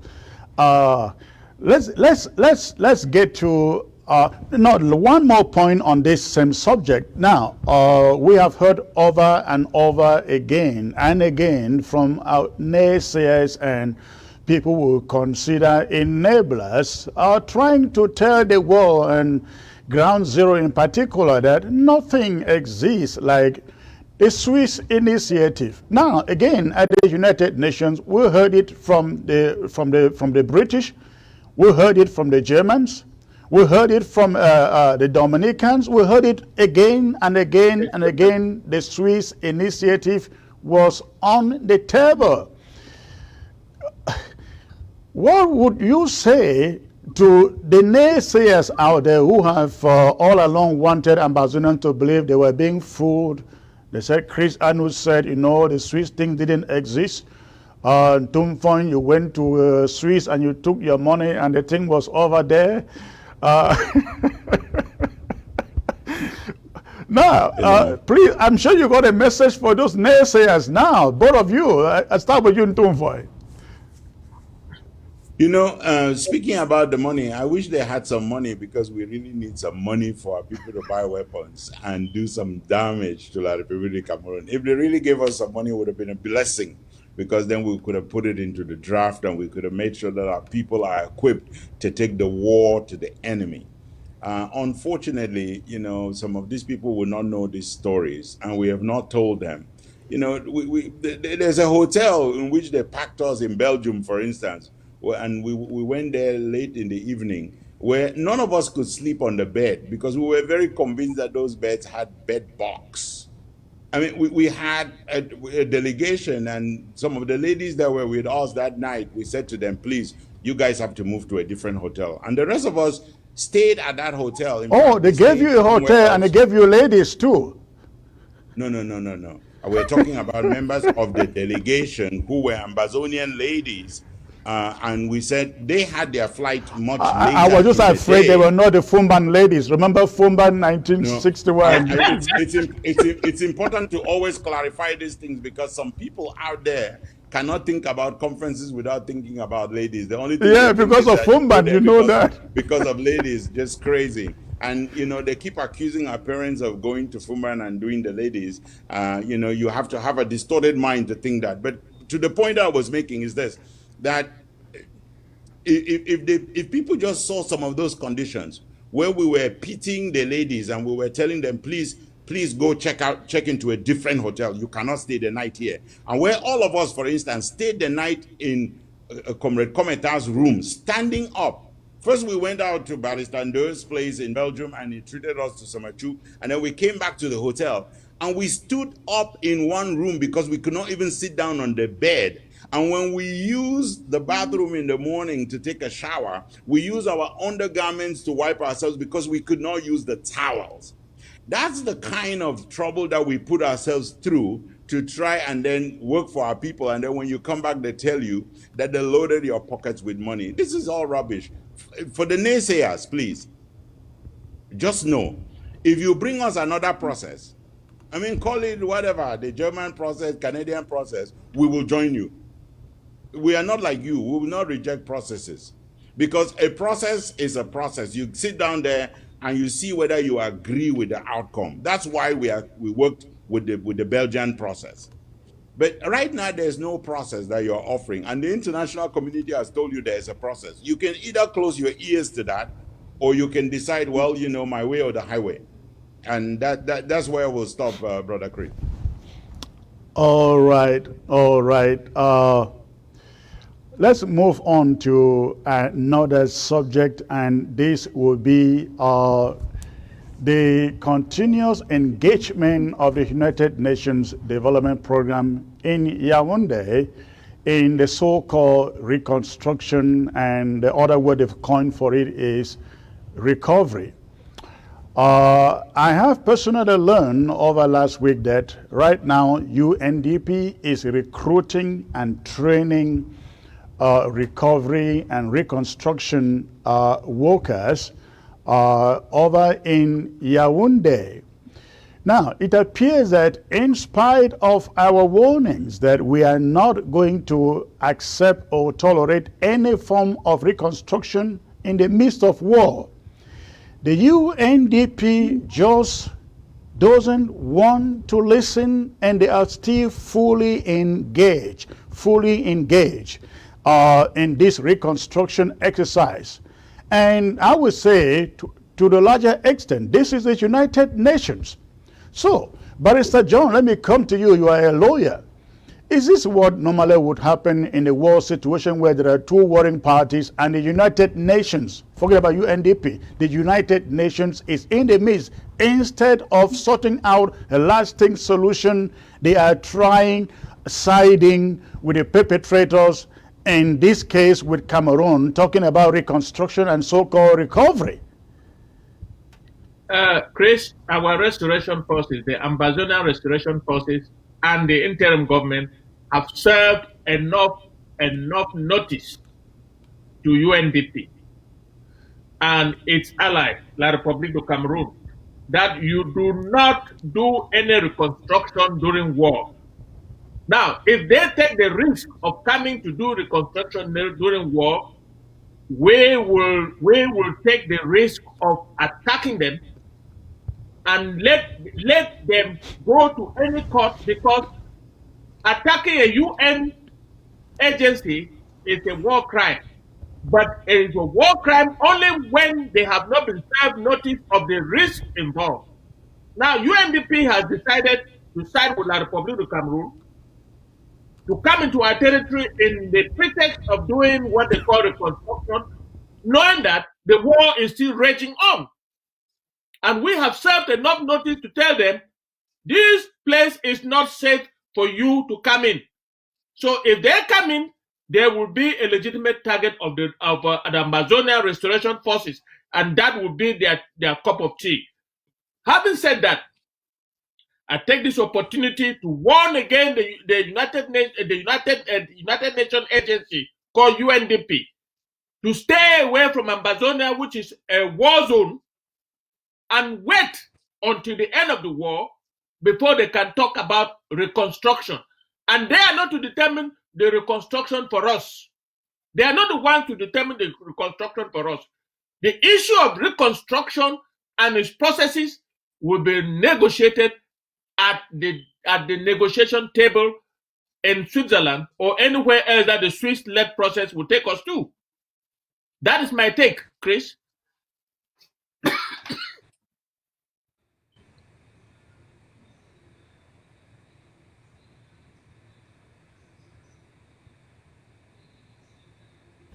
Thank you, Barrister John. The images you find on your screen are footages coming from Yaoundé 5 days ago, a meeting being held by UNDP officials and the Cameroon government officials endorsing reconstruction and the election decentralization, they call it. Now, it is very good in Ntomfoin. We continue to send a very, very strong message, a very, very strong message to the UNDP that under no circumstances will Ambazonians, this interim government in particular, accept any form of reconstruction or recovery. They can coin it in any word, but we will not see any form of construction taking place in Ambazonia. By the way, La République has refused destroying anything in Ambazonia. So we don't understand why they should be sponsoring any reconstruction. But to UNDP in particular, we will come after you. We will come after every worker you send to Ambazonia in the midst of killings, looting, and raising of private property. We do not care that you belong to the United Nations. We will come after you. We also have soldiers on the ground as La République du Cameroun does. We have soldiers who are looking out for what you do. A stone will not be erected in Ambazonia in the name of reconstruction. You want to reconstruct? Ask La République du Cameroun to go to negotiations. After negotiations, in negotiations, we will discuss the terms of reconstruction, and you will have all the right that you can after negotiation to do reconstruction in Ambazonia. But you show up in Ambazonia to reconstruct anything, you may go in coffins. I can assure you, you may go in coffins. And if I hand over to you, I don't know whether I'm being emotional here, but I think that is what they should expect when they come to Ambazonia. No, I think we should make the difference. We should make the difference between the UNDP and the United Nations and these people that I described a moment ago. I told you that Ambassador Fall is a civil servant. Let me recall that the person at the UNDP is another civil servant, an international civil servant. These people are looking after their bread. These people are focused on serving their master. And we should not make the connection between the UN and contractors that they will hire to go and do reconstruction, because those contractors are not United Nations staff and are not United Nations diplomats. It's not fun, but they are paid by the United Nations. They are hired by the United Nations. They are paid by the United Nations. Yeah, I'm just trying for us to make the distinction, because the attack is not going. The attack is not on the UNDP or on the United Nations. We will prevent contractors hired by whoever to go and do any work in Ambazonia because we are not asking anybody for help with reconstruction. First, the United Nations has never recognized that any destruction happened in Ambazonia or that any killings happen in Ambazonia. There is not a single United Nations report that recognizes that Ambazonians have been slaughtered, that recognizes that villages have been burned. So where are they coming from to be telling us that they are going for reconstruction? Let me recall to Ambazonians that on the day that this matter was supposed to be signed, when the French pressured everyone in Yaoundé for the UN to sign this contract about reconstruction, on that day, the resident representative of the United Nations in Yaoundé decided that she was not going to sign that nonsense. And it was her deputy who stepped forward, accepting the bribe to sign the document. These are the kind of corrupt people that we are talking about. We just talked about Kofi Annan, God rest his soul. But the role that he played in Rwanda, he will not be forgiven for playing that role. And these people, the role that they are playing out of Yaoundé, they will not be forgiven. The United Nations Development Agency that will develop Ambazonia with us under our authorization and our directive in keeping with the development plan that we have for Ambazonia will be the UNDP resident representative to Ambazonia.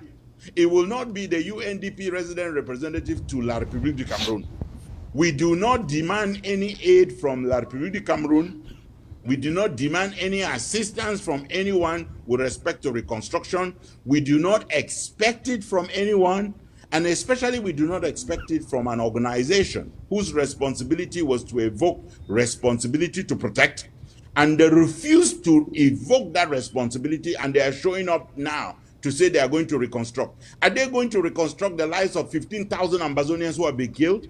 Are they going to reconstruct women, thousands of women who have been raped? Are they going to reconstruct the psychological trauma that our people are suffering because they stayed quiet when we were going through all of this?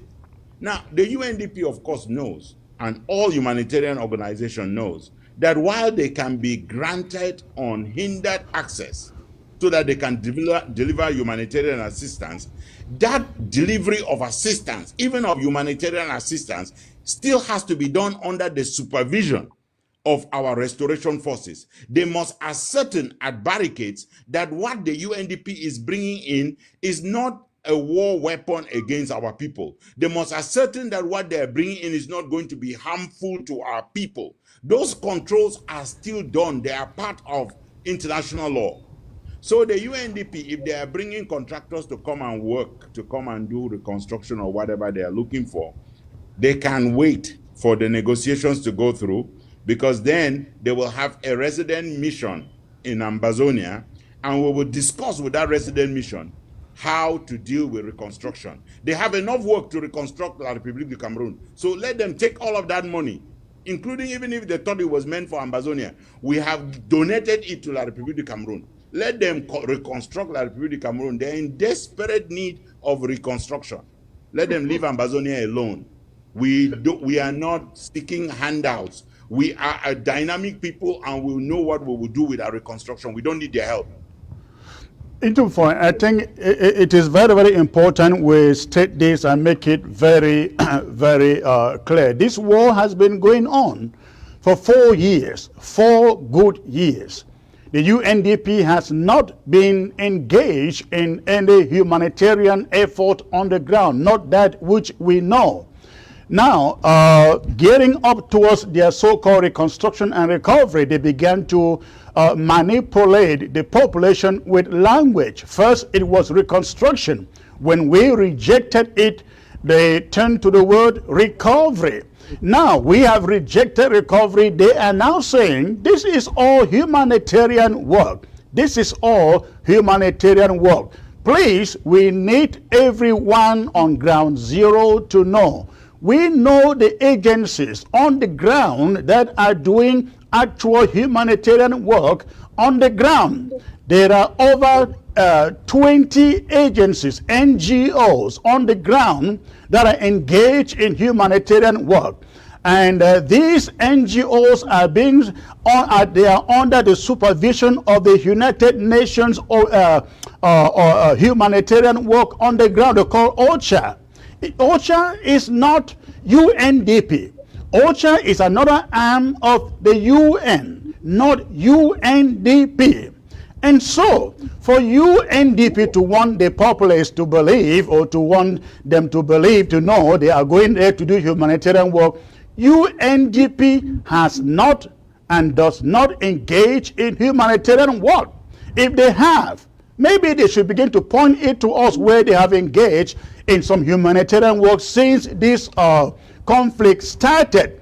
What the UNDP is trying to do is to buy the minds of the people. You cannot deny help to suffering people. You cannot deny help to desperate people. But for 4 years and counting, the UNDP has not given help to suffering people. I'm talking about the over 700,000 who are in the bushes, and of course the refugees. And how about the displaced who are in Douala, who are in Chang, who are in Bunda, Bafoussam, Yaoundé?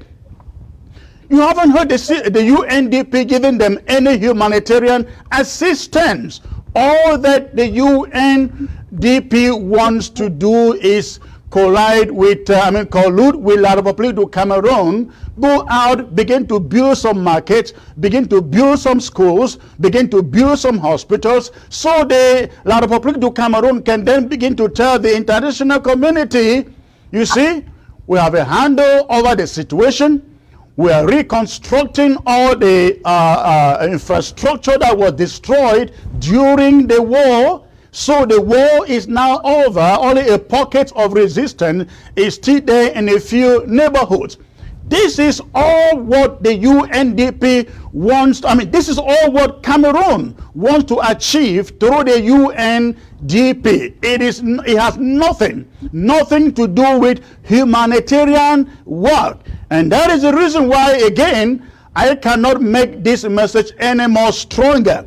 We are telling the UNDP and their contractors that are sent to Ambazonia. I think, Tomfon, you put it right. When the moment comes, when the right moment comes, we expect the UNDP representative in Ambazonia to oversee reconstruction and recovery. Not at this moment when the war rages and people are still being killed and people are still being sent to displacement camps, and refugees are still being sent to exile. So, again, to the contractors who want to work with the UNDP, who are right now taking on training, is it in Dipanda or somewhere in Douala, I've been told. You take a contract from UNDP, you are taking a contract from La République du Cameroon, and we will come after you like bees. Again, we, the Ambazonians, will come after you like bees. We will consider you accomplices in this conflict, and we will not spare you. Get it from me. We will not spare the UNDP and their contractors in Ambazonia for any construction or recovery or humanitarian work while this war goes on. All right. Barrister Jonah, you probably have a point on this before we move on. Yes, I agree totally with what you just said, Chris. UNDP and its contractors are now a legitimate target of the Ambazonia Restoration Forces, because we are at war, and at war, there is no reconstruction until that war is over. That is all I have to add. Let me keep making this distinction. There will be no UNDP staff member who will show up to do reconstruction. Again, if you understand how the UN works, the UNDP is the most corrupt agency within the United Nations system. And the UNDP goes out and lobbies for contracts. They take contracts, they dish them out, they hire contractors and they hire consultants, and they try and take a cut for themselves. This is a corrupt agency. I can speak from my little knowledge of it. But again, there will be no UN staff and no UNDP staff who have a job description that says to them, you are in reconstruction in Ambazonia. There will not be. There will be contractors who are non-UNDP and non-UN personnel. And those people have zero immunity. They have no right to step their foot in Ambazonia. The UNDP and the UN as a whole know what the origin of this problem is. It is a recolonization. If they want to reconstruct, they can start by reconstructing recolonization. For the money and for whatever resources they have, and we don't care whether it's in the trillions of dollars, please, we donate it to La République du Cameroun. Help the people of La République du Cameroun, keep it to yourselves, and stay out of Ambazonia.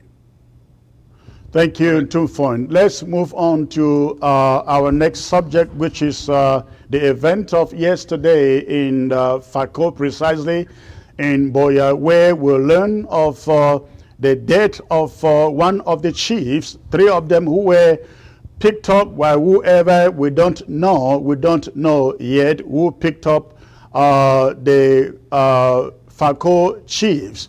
But we learned that one of them was killed, or died.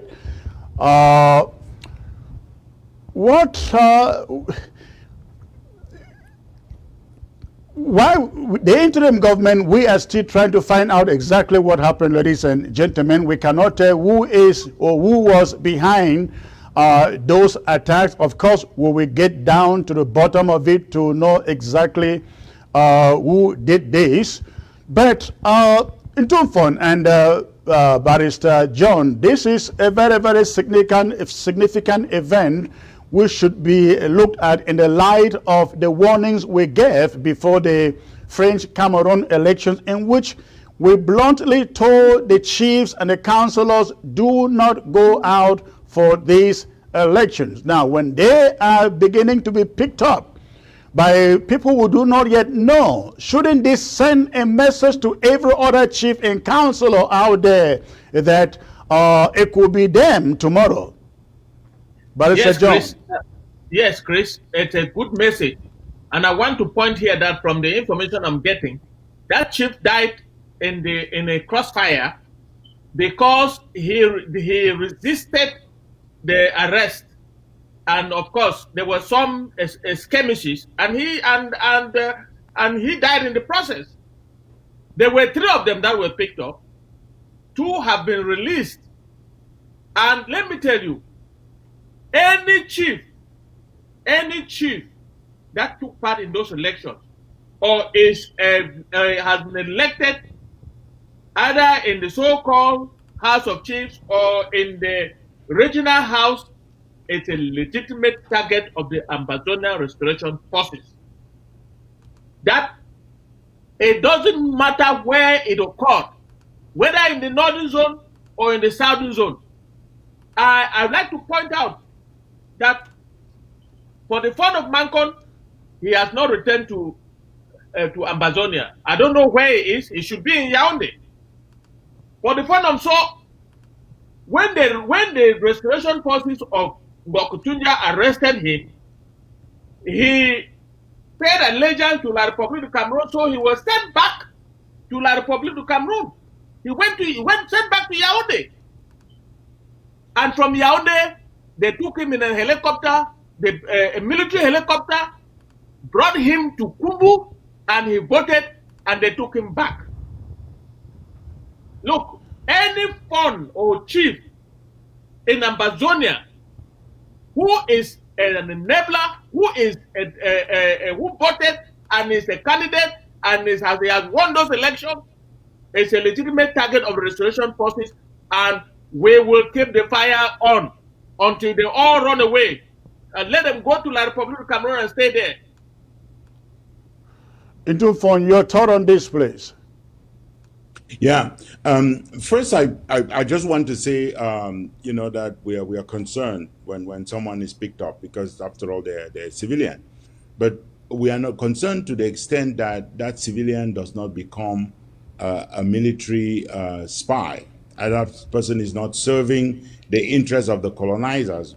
And by that process of serving the interests of the colonizer, you're making yourself a legitimate military target. Just like, the colonial SDO is supposed to be a civilian. They wear military gear, and the job that they do is direct military, spies, intelligence, and all of that. And so they make themselves a legitimate military target for the people of Ambazonia.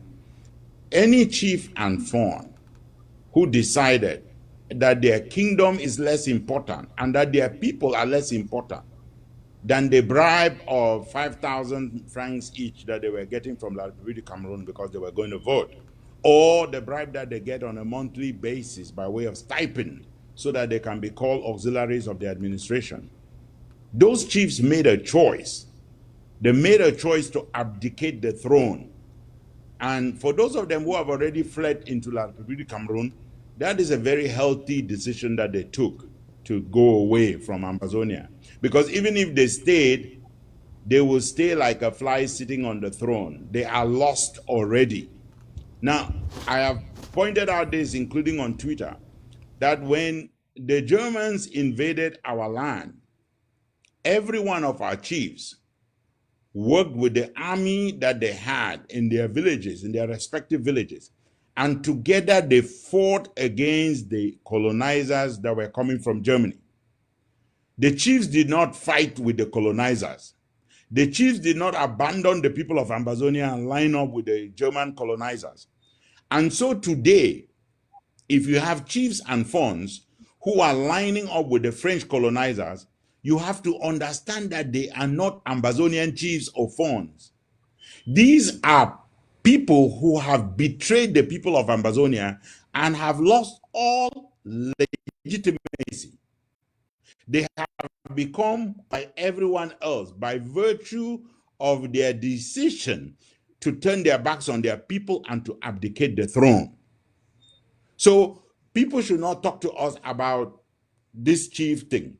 The other point that I like to make is that La République du Cameroon has decided in this operation, as they decided in the case of the schools, they attacked in the school in Kumba, they attacked in Gabu, they have decided that if you are sympathetic to Ambazonia, they will target you. Now remember that the people of Ngabu were punished because they were seen as hosting restoration forces, as being friendly to restoration forces. At the start of this program, when we saw La République soldiers shelling villages in Bambalang and in Ngokutunja there, in Ngokutunja, that shelling was because they consider that those villagers are hosting restoration forces. That's why they are targeting them. And these chiefs, the chiefs of mile 14, 15, 16 in Boya, some of these chiefs are being targeted because they support the Ambazonian cause. And so we will find out, as we did with the case of the students being killed in Kumba, that some of the chiefs that are being targeted, including some in the northern zone who have been kidnapped, that these chiefs are being targeted because they are sympathetic to the Ambazonian cause and have refused to work with La République du Cameroon. So they will go around and hunt these chiefs and try and get even with them. So we should be very hesitant with respect to any of these things, and I applaud the fact that there is an investigation ongoing to determine who exactly kidnapped the chiefs, who might have killed the chief in the southern zone. I will point out one last thing, and it is a strange thing for us all to note, but it points to you why exactly these actions are being taken by La République du Cameroon. The first time that Ni John Frundi was abducted and questioned was on the road to Kumbo. He was in a convoy that was going for a funeral with an honorable member of parliament who had died, Banazem. And Mr. Frundi is said to have been taken out of that convoy for questioning. We know what a convoy looks like when Mr. Frundi travels around, especially when that convoy includes the funeral of a member of parliament. So ask yourself, what happened to the rest of the cars in the convoy when Mr. Frundi was taken out and taken away for questioning? Who would be able to do that kind of operation?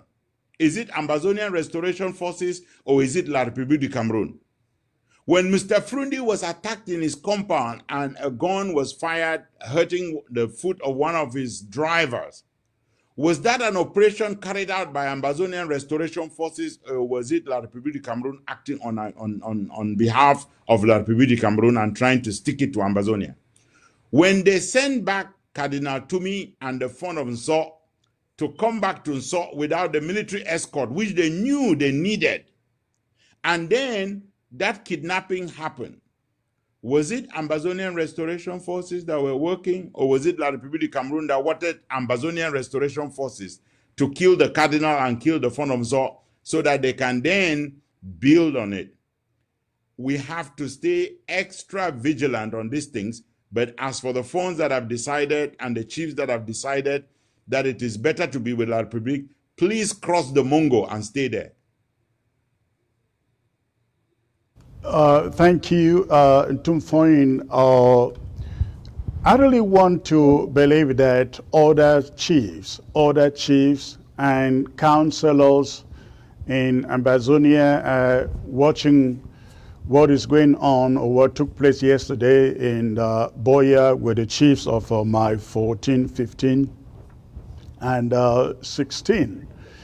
Why we strongly condemn that act and whosoever is behind it, we equally would still continue to warn all the councillors and all the chiefs out there on ground zero, especially those chiefs who are collaborating with La République du Cameroon to prolong this conflict. In fact, I believe that these chiefs and councillors are more dangerous than the French Cameroon bees out there toting guns. These chiefs and councillors are more dangerous because they live with you. They investigate where you are. I'm referring to the Ambazonian Restoration Forces and the supporters of this struggle. They live amongst you, they investigate where you are, and they send French Cameroon genocidal soldiers to come overnight and pick you up and torture you to death or get you arrested and you are locked up for the rest of who knows when. They are the most dangerous species out there. And for as long as they remain on the side of La République du Cameroon in this conflict, and as you, Ntumfoyin, has said, we no longer consider you Ambazonians or Southern Cameroonians, because no Southern Cameroonian or Ambazonian in his right senses at this moment, seeing what is the crimes, the genocide being perpetrated on our territory, will be lining up on the side of French Cameroon to continue the genocide. We ask you to stay away from French Cameroon organized elections. You, the chiefs and the councillors, you did not. And so, for that reason, we no longer consider you, and we are asking every community in Ambazonia, we no longer have any traditional institutions. I know some of you out there would want to say, oh, we're killing tradition. What is tradition where the people are not respected, where the people are not held high? What is tradition? Where the people who should lead tradition desecrate tradition. So ladies and gentlemen, this message is for the chiefs and those councillors out there who are siding with La République du Cameroon, dining and whining with La République du Cameroon. We do not have councillors or councils and mayors in Ambazonia because we participated in no vote organized for councillors by La République du Cameroon. We have no chiefs who live in French Cameroon and pretend to have constituencies or communities in Ambazonia. You are no longer recognized as Ambazonians with your titles. It is done. And I can assure you, any of you trying to get back, sneaking into your palaces like the fond of Shem Mbinglo did 2 weeks ago or a week ago, if we don't get you, we will get your palace, the entire palace, and we will get you in it. That is just what it's going to be. We don't get you, you sneak into that palace, and we cannot get you. If it means bringing down the palace to get you, we will do it. Stay where you are until this war is over.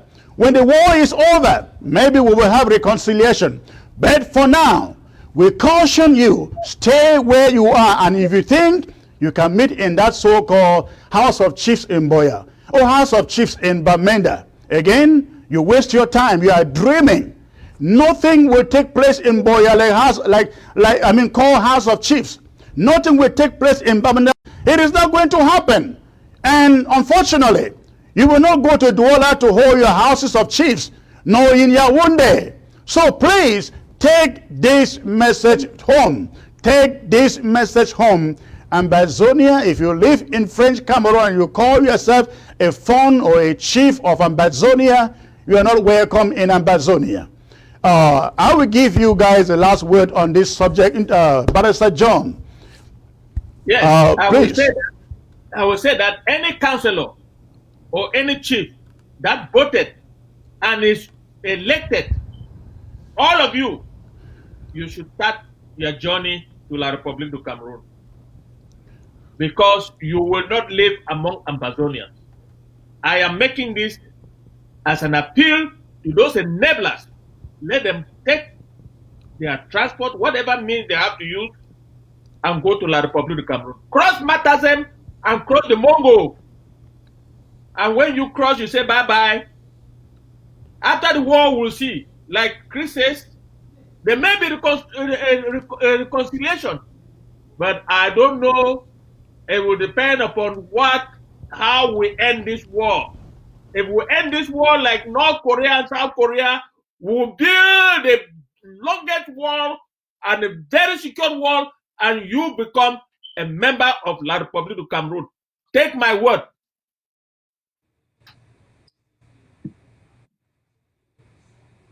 That is my last word, Chris.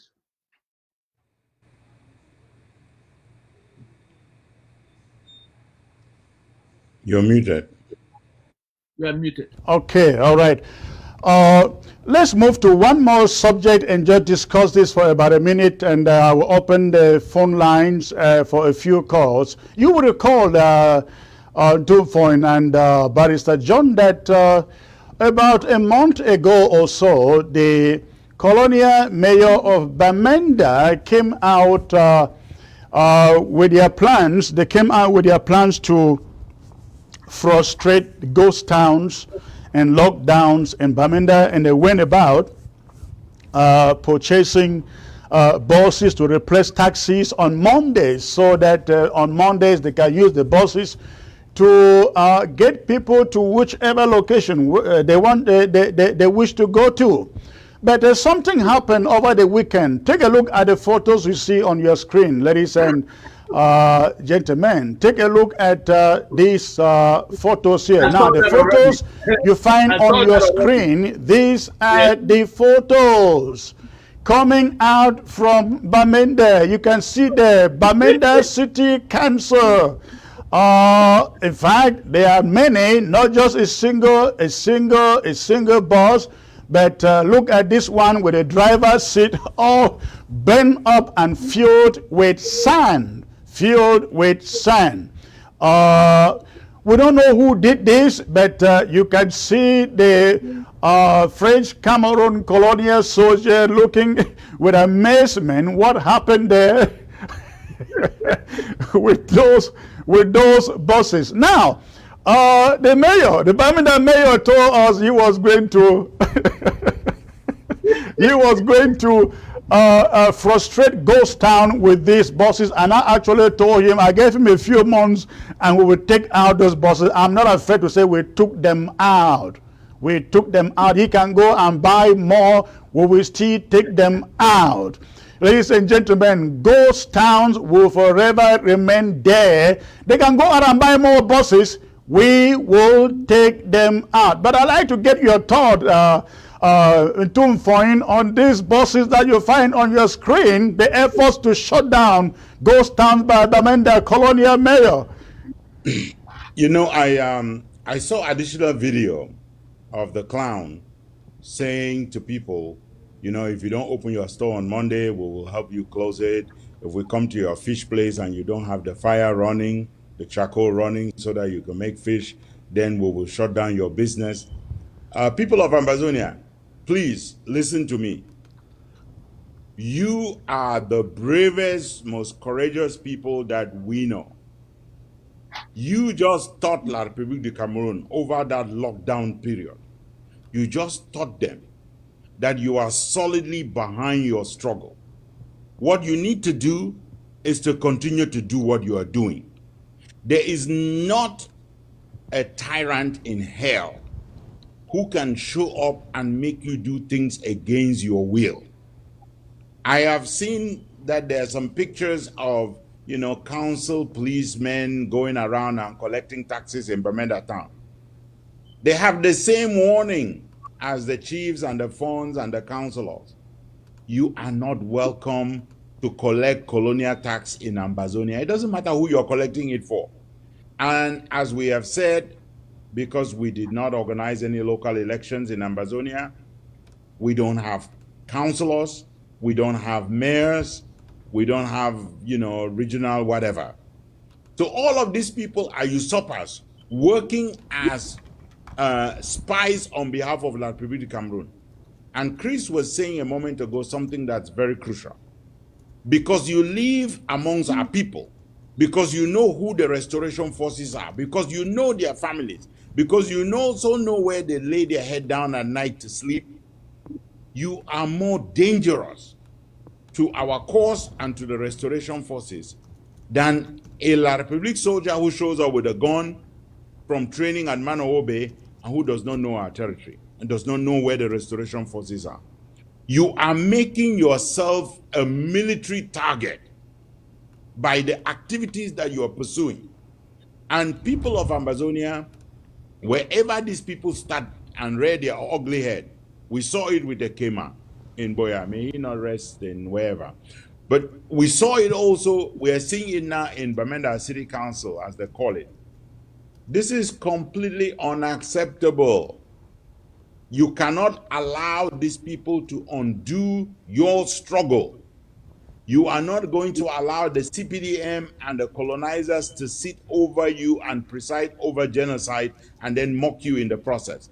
So I urge the people of Ambazonia to stay up, to stay elect, to stay completely awake, to make sure that Monday is ghosted, and to make sure that when a lockdown is called, it is indeed a lockdown. That is a message we must continue to send to the international community so they can understand that the people of Ambazonia will not rest until Ambazonia is recognized.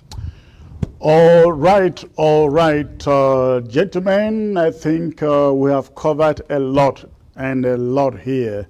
I will open the phone lines for a few phone calls from ground zero and see what our people have in mind. Ladies and gentlemen, those of you watching, the phone lines are open. The phone lines are open. I guess I'm getting the calls already. Let me see where these guys come from. Hello, sir. Hello, Secretary Chris. Yes, sir. May I know where you're calling from, please? I'm Eric. I'm calling from the Netherlands. Okay. You know you are live on ABC, correct? Yes, sir. All right. What is your contribution, sir? I rather have a question, Secretary Chris, for the panel. Okay. It is. I want to look at this struggle from a different angle. Actually, just a question for the panel: is it possible, that President Biya or Bivon, we don't know whether he's dead or alive, is just playing a game of political chess with France and other countries on the Amazonian issue? Hold on there. What do you mean by a game of political chess? Because you really... What I'm trying to say here is it possible, because I cannot understand, is it possible that he just wants us indirectly to fight till we separate, to teach France a lesson, but he does indirectly wants us just to fight and go away? Because Are you suggesting that the French are just neutral and French Cameroon is not seeking their help? No. The Biya himself, that because he created this Afrique Media. I'm just asking a question. I want maybe Boo Herbert or the one of Barrister Fruit to just look at it on this angle. He created this Afrique Media. It's a French television station. That what they do is only talk about France every day, not positively, but I'm just asking myself. The only TV station in Africa that talks so bad about France, is it just possible that he wants us indirectly? It's a strange question, but he wants us just to fight and separate, to teach France a lesson. Maybe I'm just asking. I'm not sure. All right, I will let the panelists to take care of your question, but it's a little confusing to me because I don't know what you are trying to suggest. It is as though you are saying that Biya is doing this by his own to teach the French a lesson. But too fun, you take it first place. Thanks for the call. Yeah, I don't think Mr. Biya has the capacity to do anything on his own. I don't even know that he could go to the bathroom on his own. His wife has to raise his hand for him to greet people.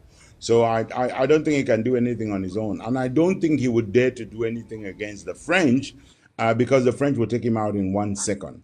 So these are all things that are beyond Mr. Biya's capability and beyond Mr. Biya's will to do any of those things. But I think Mr. Biya is in the position where Pharaoh was, where, when the gods want to destroy you, they first make you mad. And Mr. Biya is at a point where his heart has been hardened and where his belief, with the French supporting him, is that this too will pass. Mr. Biya has managed every crisis by playing the clock. Whether it was the call for a sovereign national conference, he played the clock. Whether it was the call for a return to federalism, he played the clock. When it was a call for communalism, he played the clock. It calls for him to resign, he plays the clock.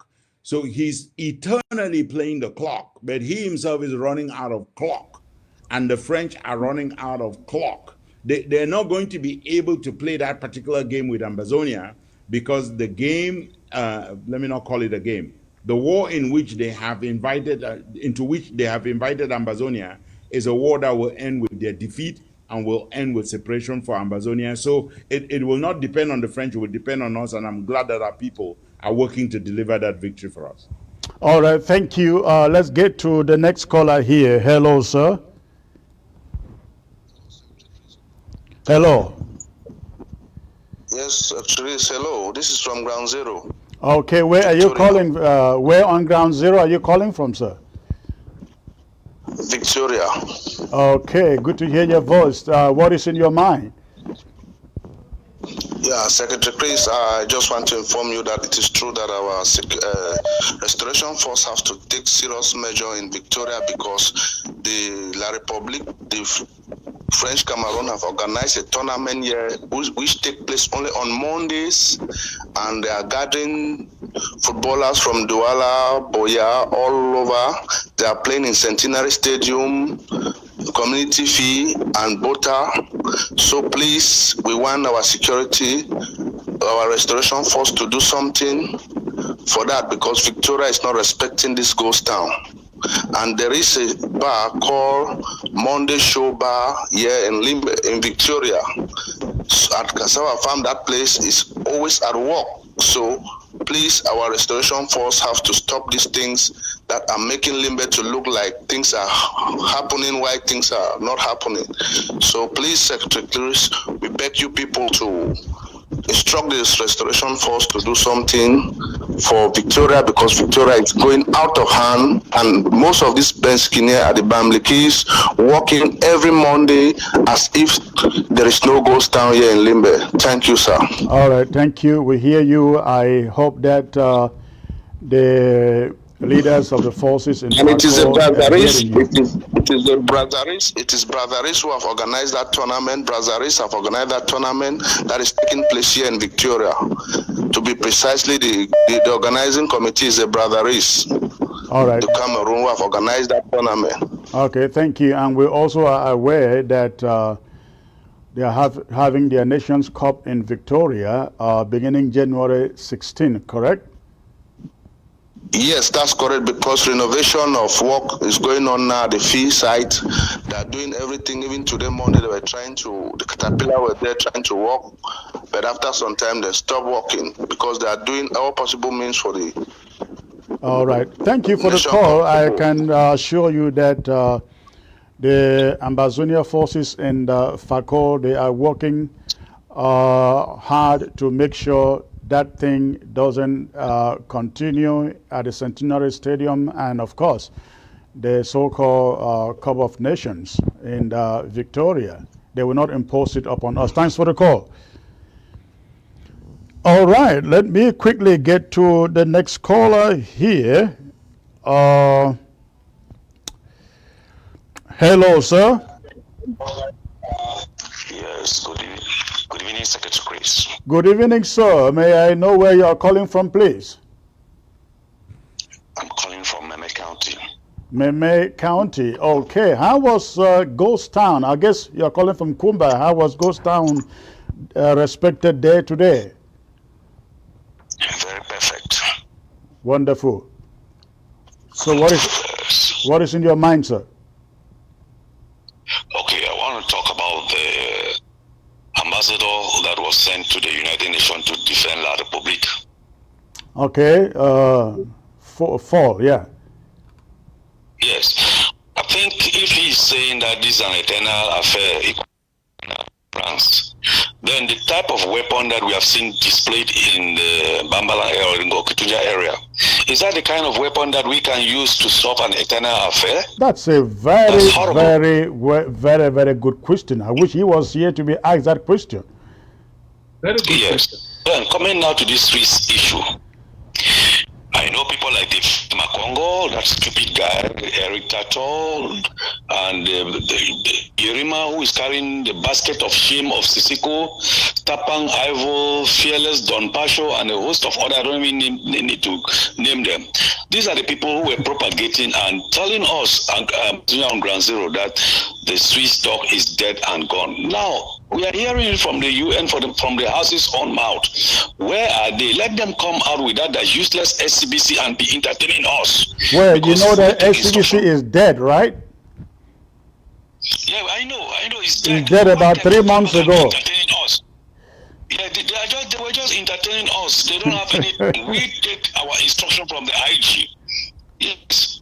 So, I also want to say, concerning this issue of RPGs, like what have just been said is happening in Victoria, please, I'm just pleading to our brothers in the diaspora who can do this. Let them look for means. If we can get at least some few RPGs, I think this war will be over than we think. All right, thank you. Those are military matters. Yes, I won't discuss them with you on the television. Yes. But, No, I'm just giving a suggestion. okay. I'm just giving a suggestion. Now coming to, I wonder if people can clear the air about this, because there's a post I saw on Facebook. There, your picture is there, putting on a military attire. Sako was there and Iringwa, and they are saying that Bia has vowed never to talk to the separatists, and what they are saying, people are making a secret deal with them. So I don't know. We had those uniforms on when we met with Bia for the first time, and he rejected us. You can see the way we are sitting on that on those chairs, looking well. Yes. But to be serious, that is a work of how do I put it? Photoshoppers. So ignore that, please. Okay, I think my problem is not even the picture, but the message that is on that, because when I read it, it is stated that you people have been making an underground, arrangement with them for whatever deal would be the outcome. Well, everything is said on the social media, right? Remember the Swiss cheese, right? Into denied and denied. They still don't want to. They still don't want to leave him alone. They said Barasanso came into the U.S. and entered the pockets of Sako. They said we are negotiating with will pour beer. They said Chris Adu said nothing exists like the Swiss talk. They even put my audios, put them and join them together. These guys will do everything and say everything to sabotage this process. I really want to believe and hope that all of you on Ground Zero, anywhere, we ignore these guys. They are irrelevant. They are insignificant. You got nothing to take listening to them. Ignore them. That is the word. Okay. All right. I will let Barrister Sot to make a point on this. Thanks for the call. Let me clear the air here. There is nobody from this interim government. There's no Ambazonian who is serious in this United States or anywhere in the world that has met or will meet with any La Republique agent. And let me make myself clear. La Republique is our enemy, and the only time we meet with them is when we meet with them in Switzerland or anywhere that the Swiss-led process will lead us to. Until then, we have nobody, we have met nobody, we will meet nobody from La Republique du Cameroon anywhere in the world other than in the presence of the mediator. I talk like this because Mo Herbert, having been a member of the ACT, will agree with me. So please rest assured, there is nothing, no contact between the interim government and La Republique du Cameroon in any shape or form. Thank you. All right. Itumfo, do you have anything to add there, please?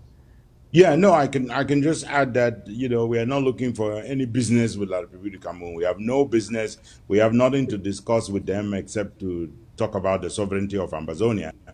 And we know that the best place to talk about it that is supported by the international community. But our people on the ground should also be aware, because you have already seen the traitors among the restoration forces, the people who have crossed the carpet and have gone and are working with La Republique du Cameroon, claiming to have dropped their weapons. You're going to have political, how can I call them, zamzams, come up and tell you that all of a sudden I've discovered this, I think that this is the best way to approach La Republique du Cameroon. Please ignore them.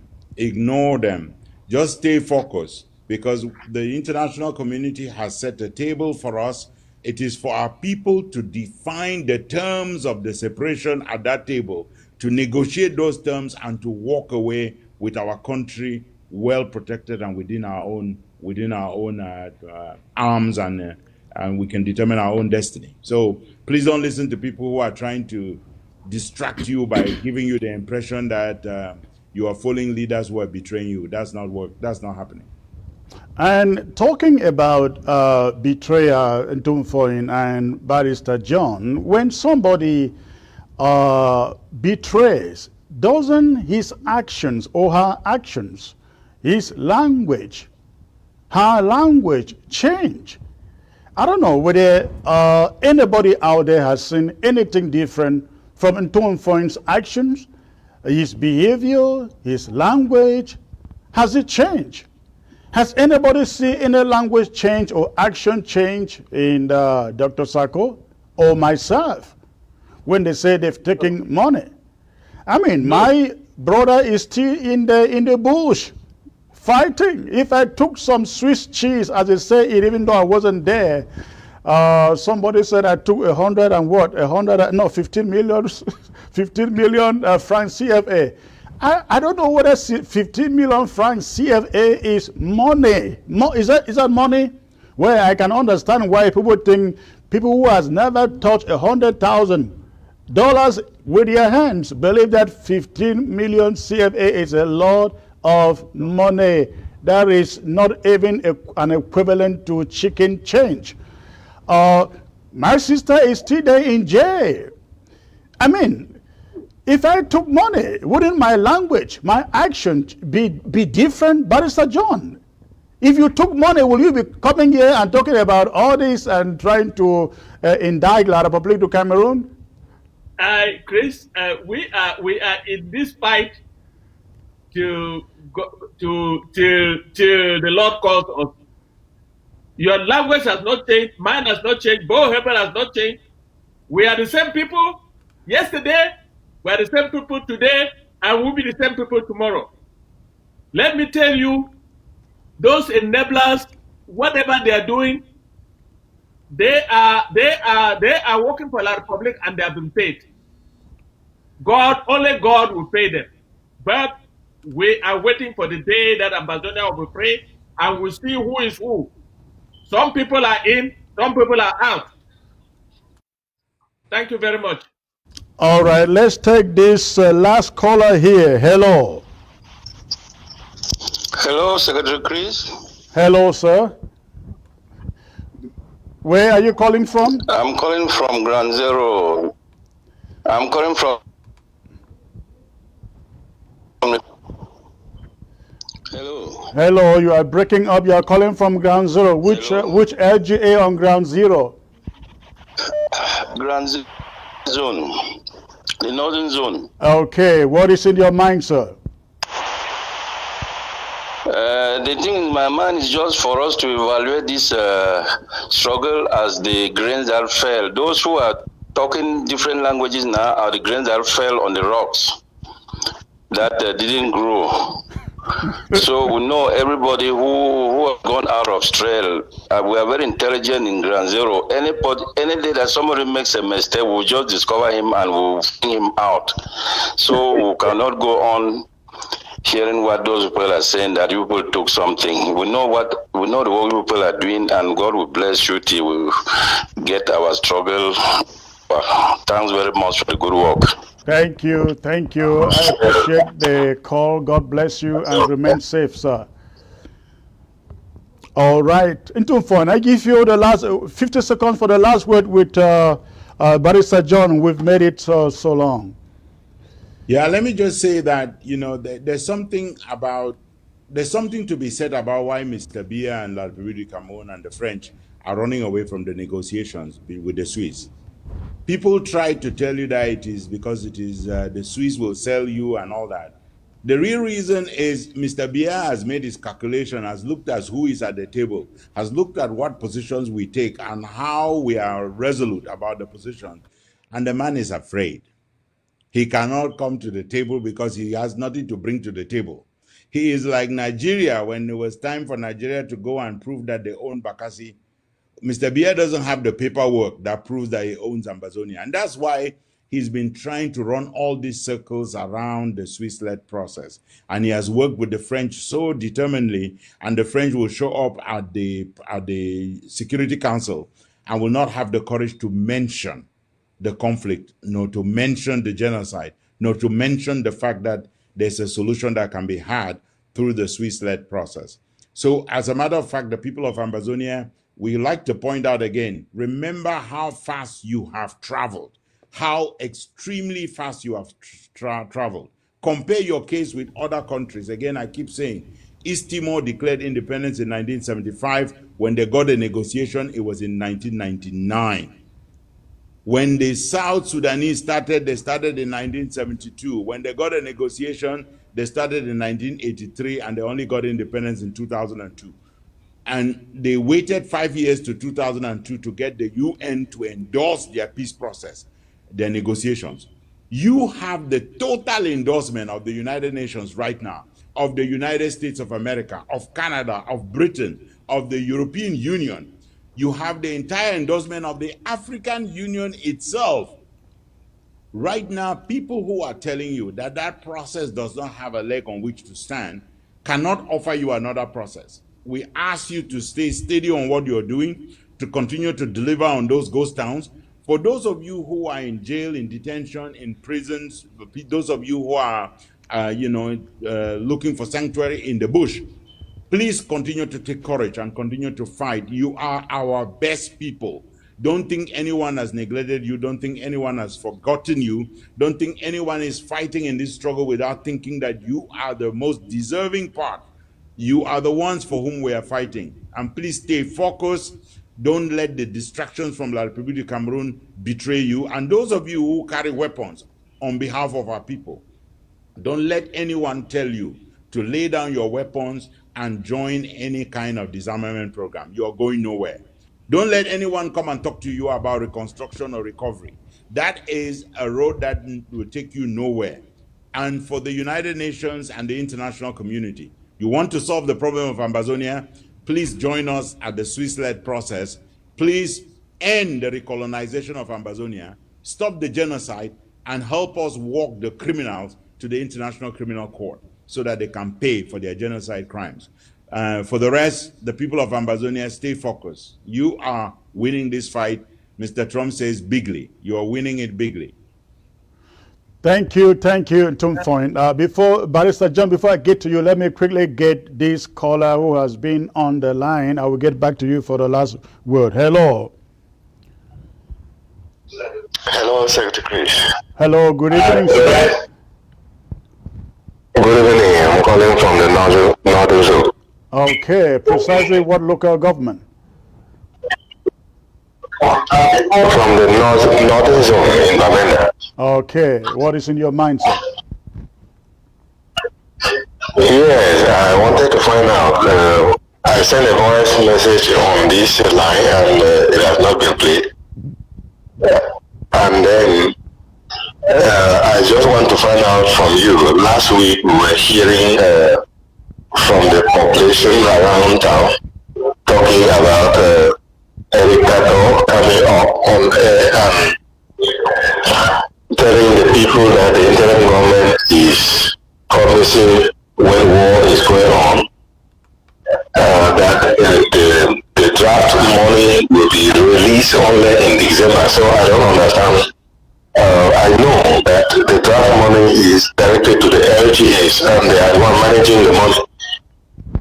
So I'm confused. Why should Eric Tato comes up on air and talking about draft money in relation to IG?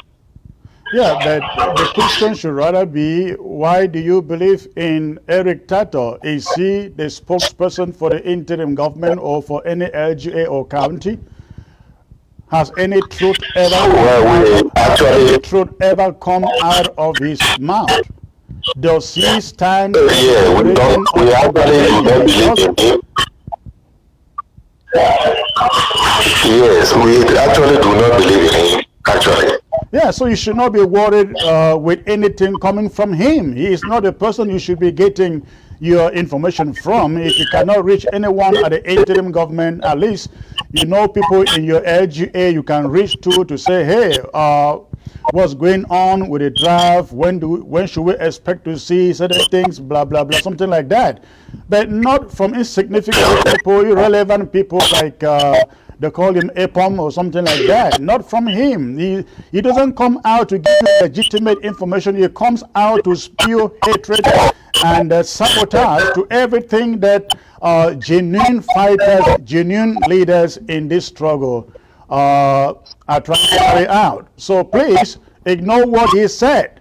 We cannot announce to you when the draft money gets to ground zero. You will see it. So just have your patience and wait there.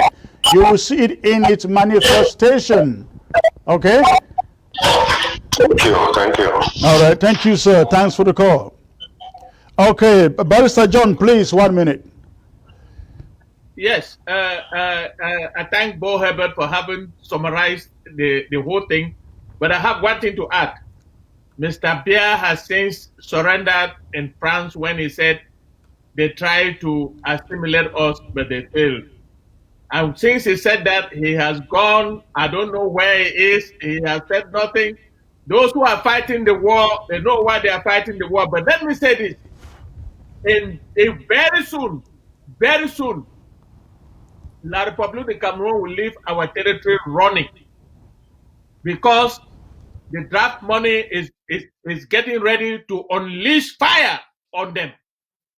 So I ask my people, especially our people in ground zero, to remain resolute and resilient and wait for the firepower that is going to ensure very soon.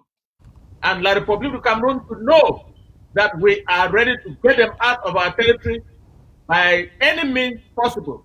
Thank you, Chris. Thank you, Barrister John. Thank you, Tumfoin, for being with me today. I appreciate your presence as always. You have a great night. Look Thank forward you. to being with you again, sirs. Thank you. Thank you. Thank you. Good night. All right, Good night. all right. Ladies and gentlemen, that was it for the day. I want to believe that you have learned, you have been educated on the state of our struggle.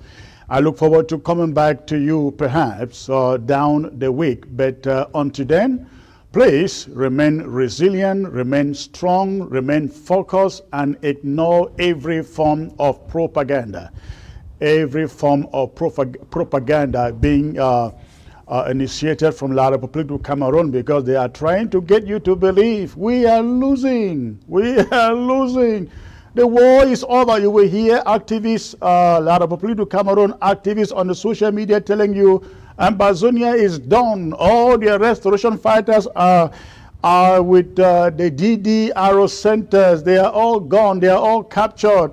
Ladies and gentlemen, nothing can be further from the truth. So please remain strong, remain patient, remain brave, resilient, and always look out for your own security. Always look out for your own security. Until maybe Thursday or Friday, I hope you all remain very strong, very safe, and very, very supportive of the struggle. God bless you all.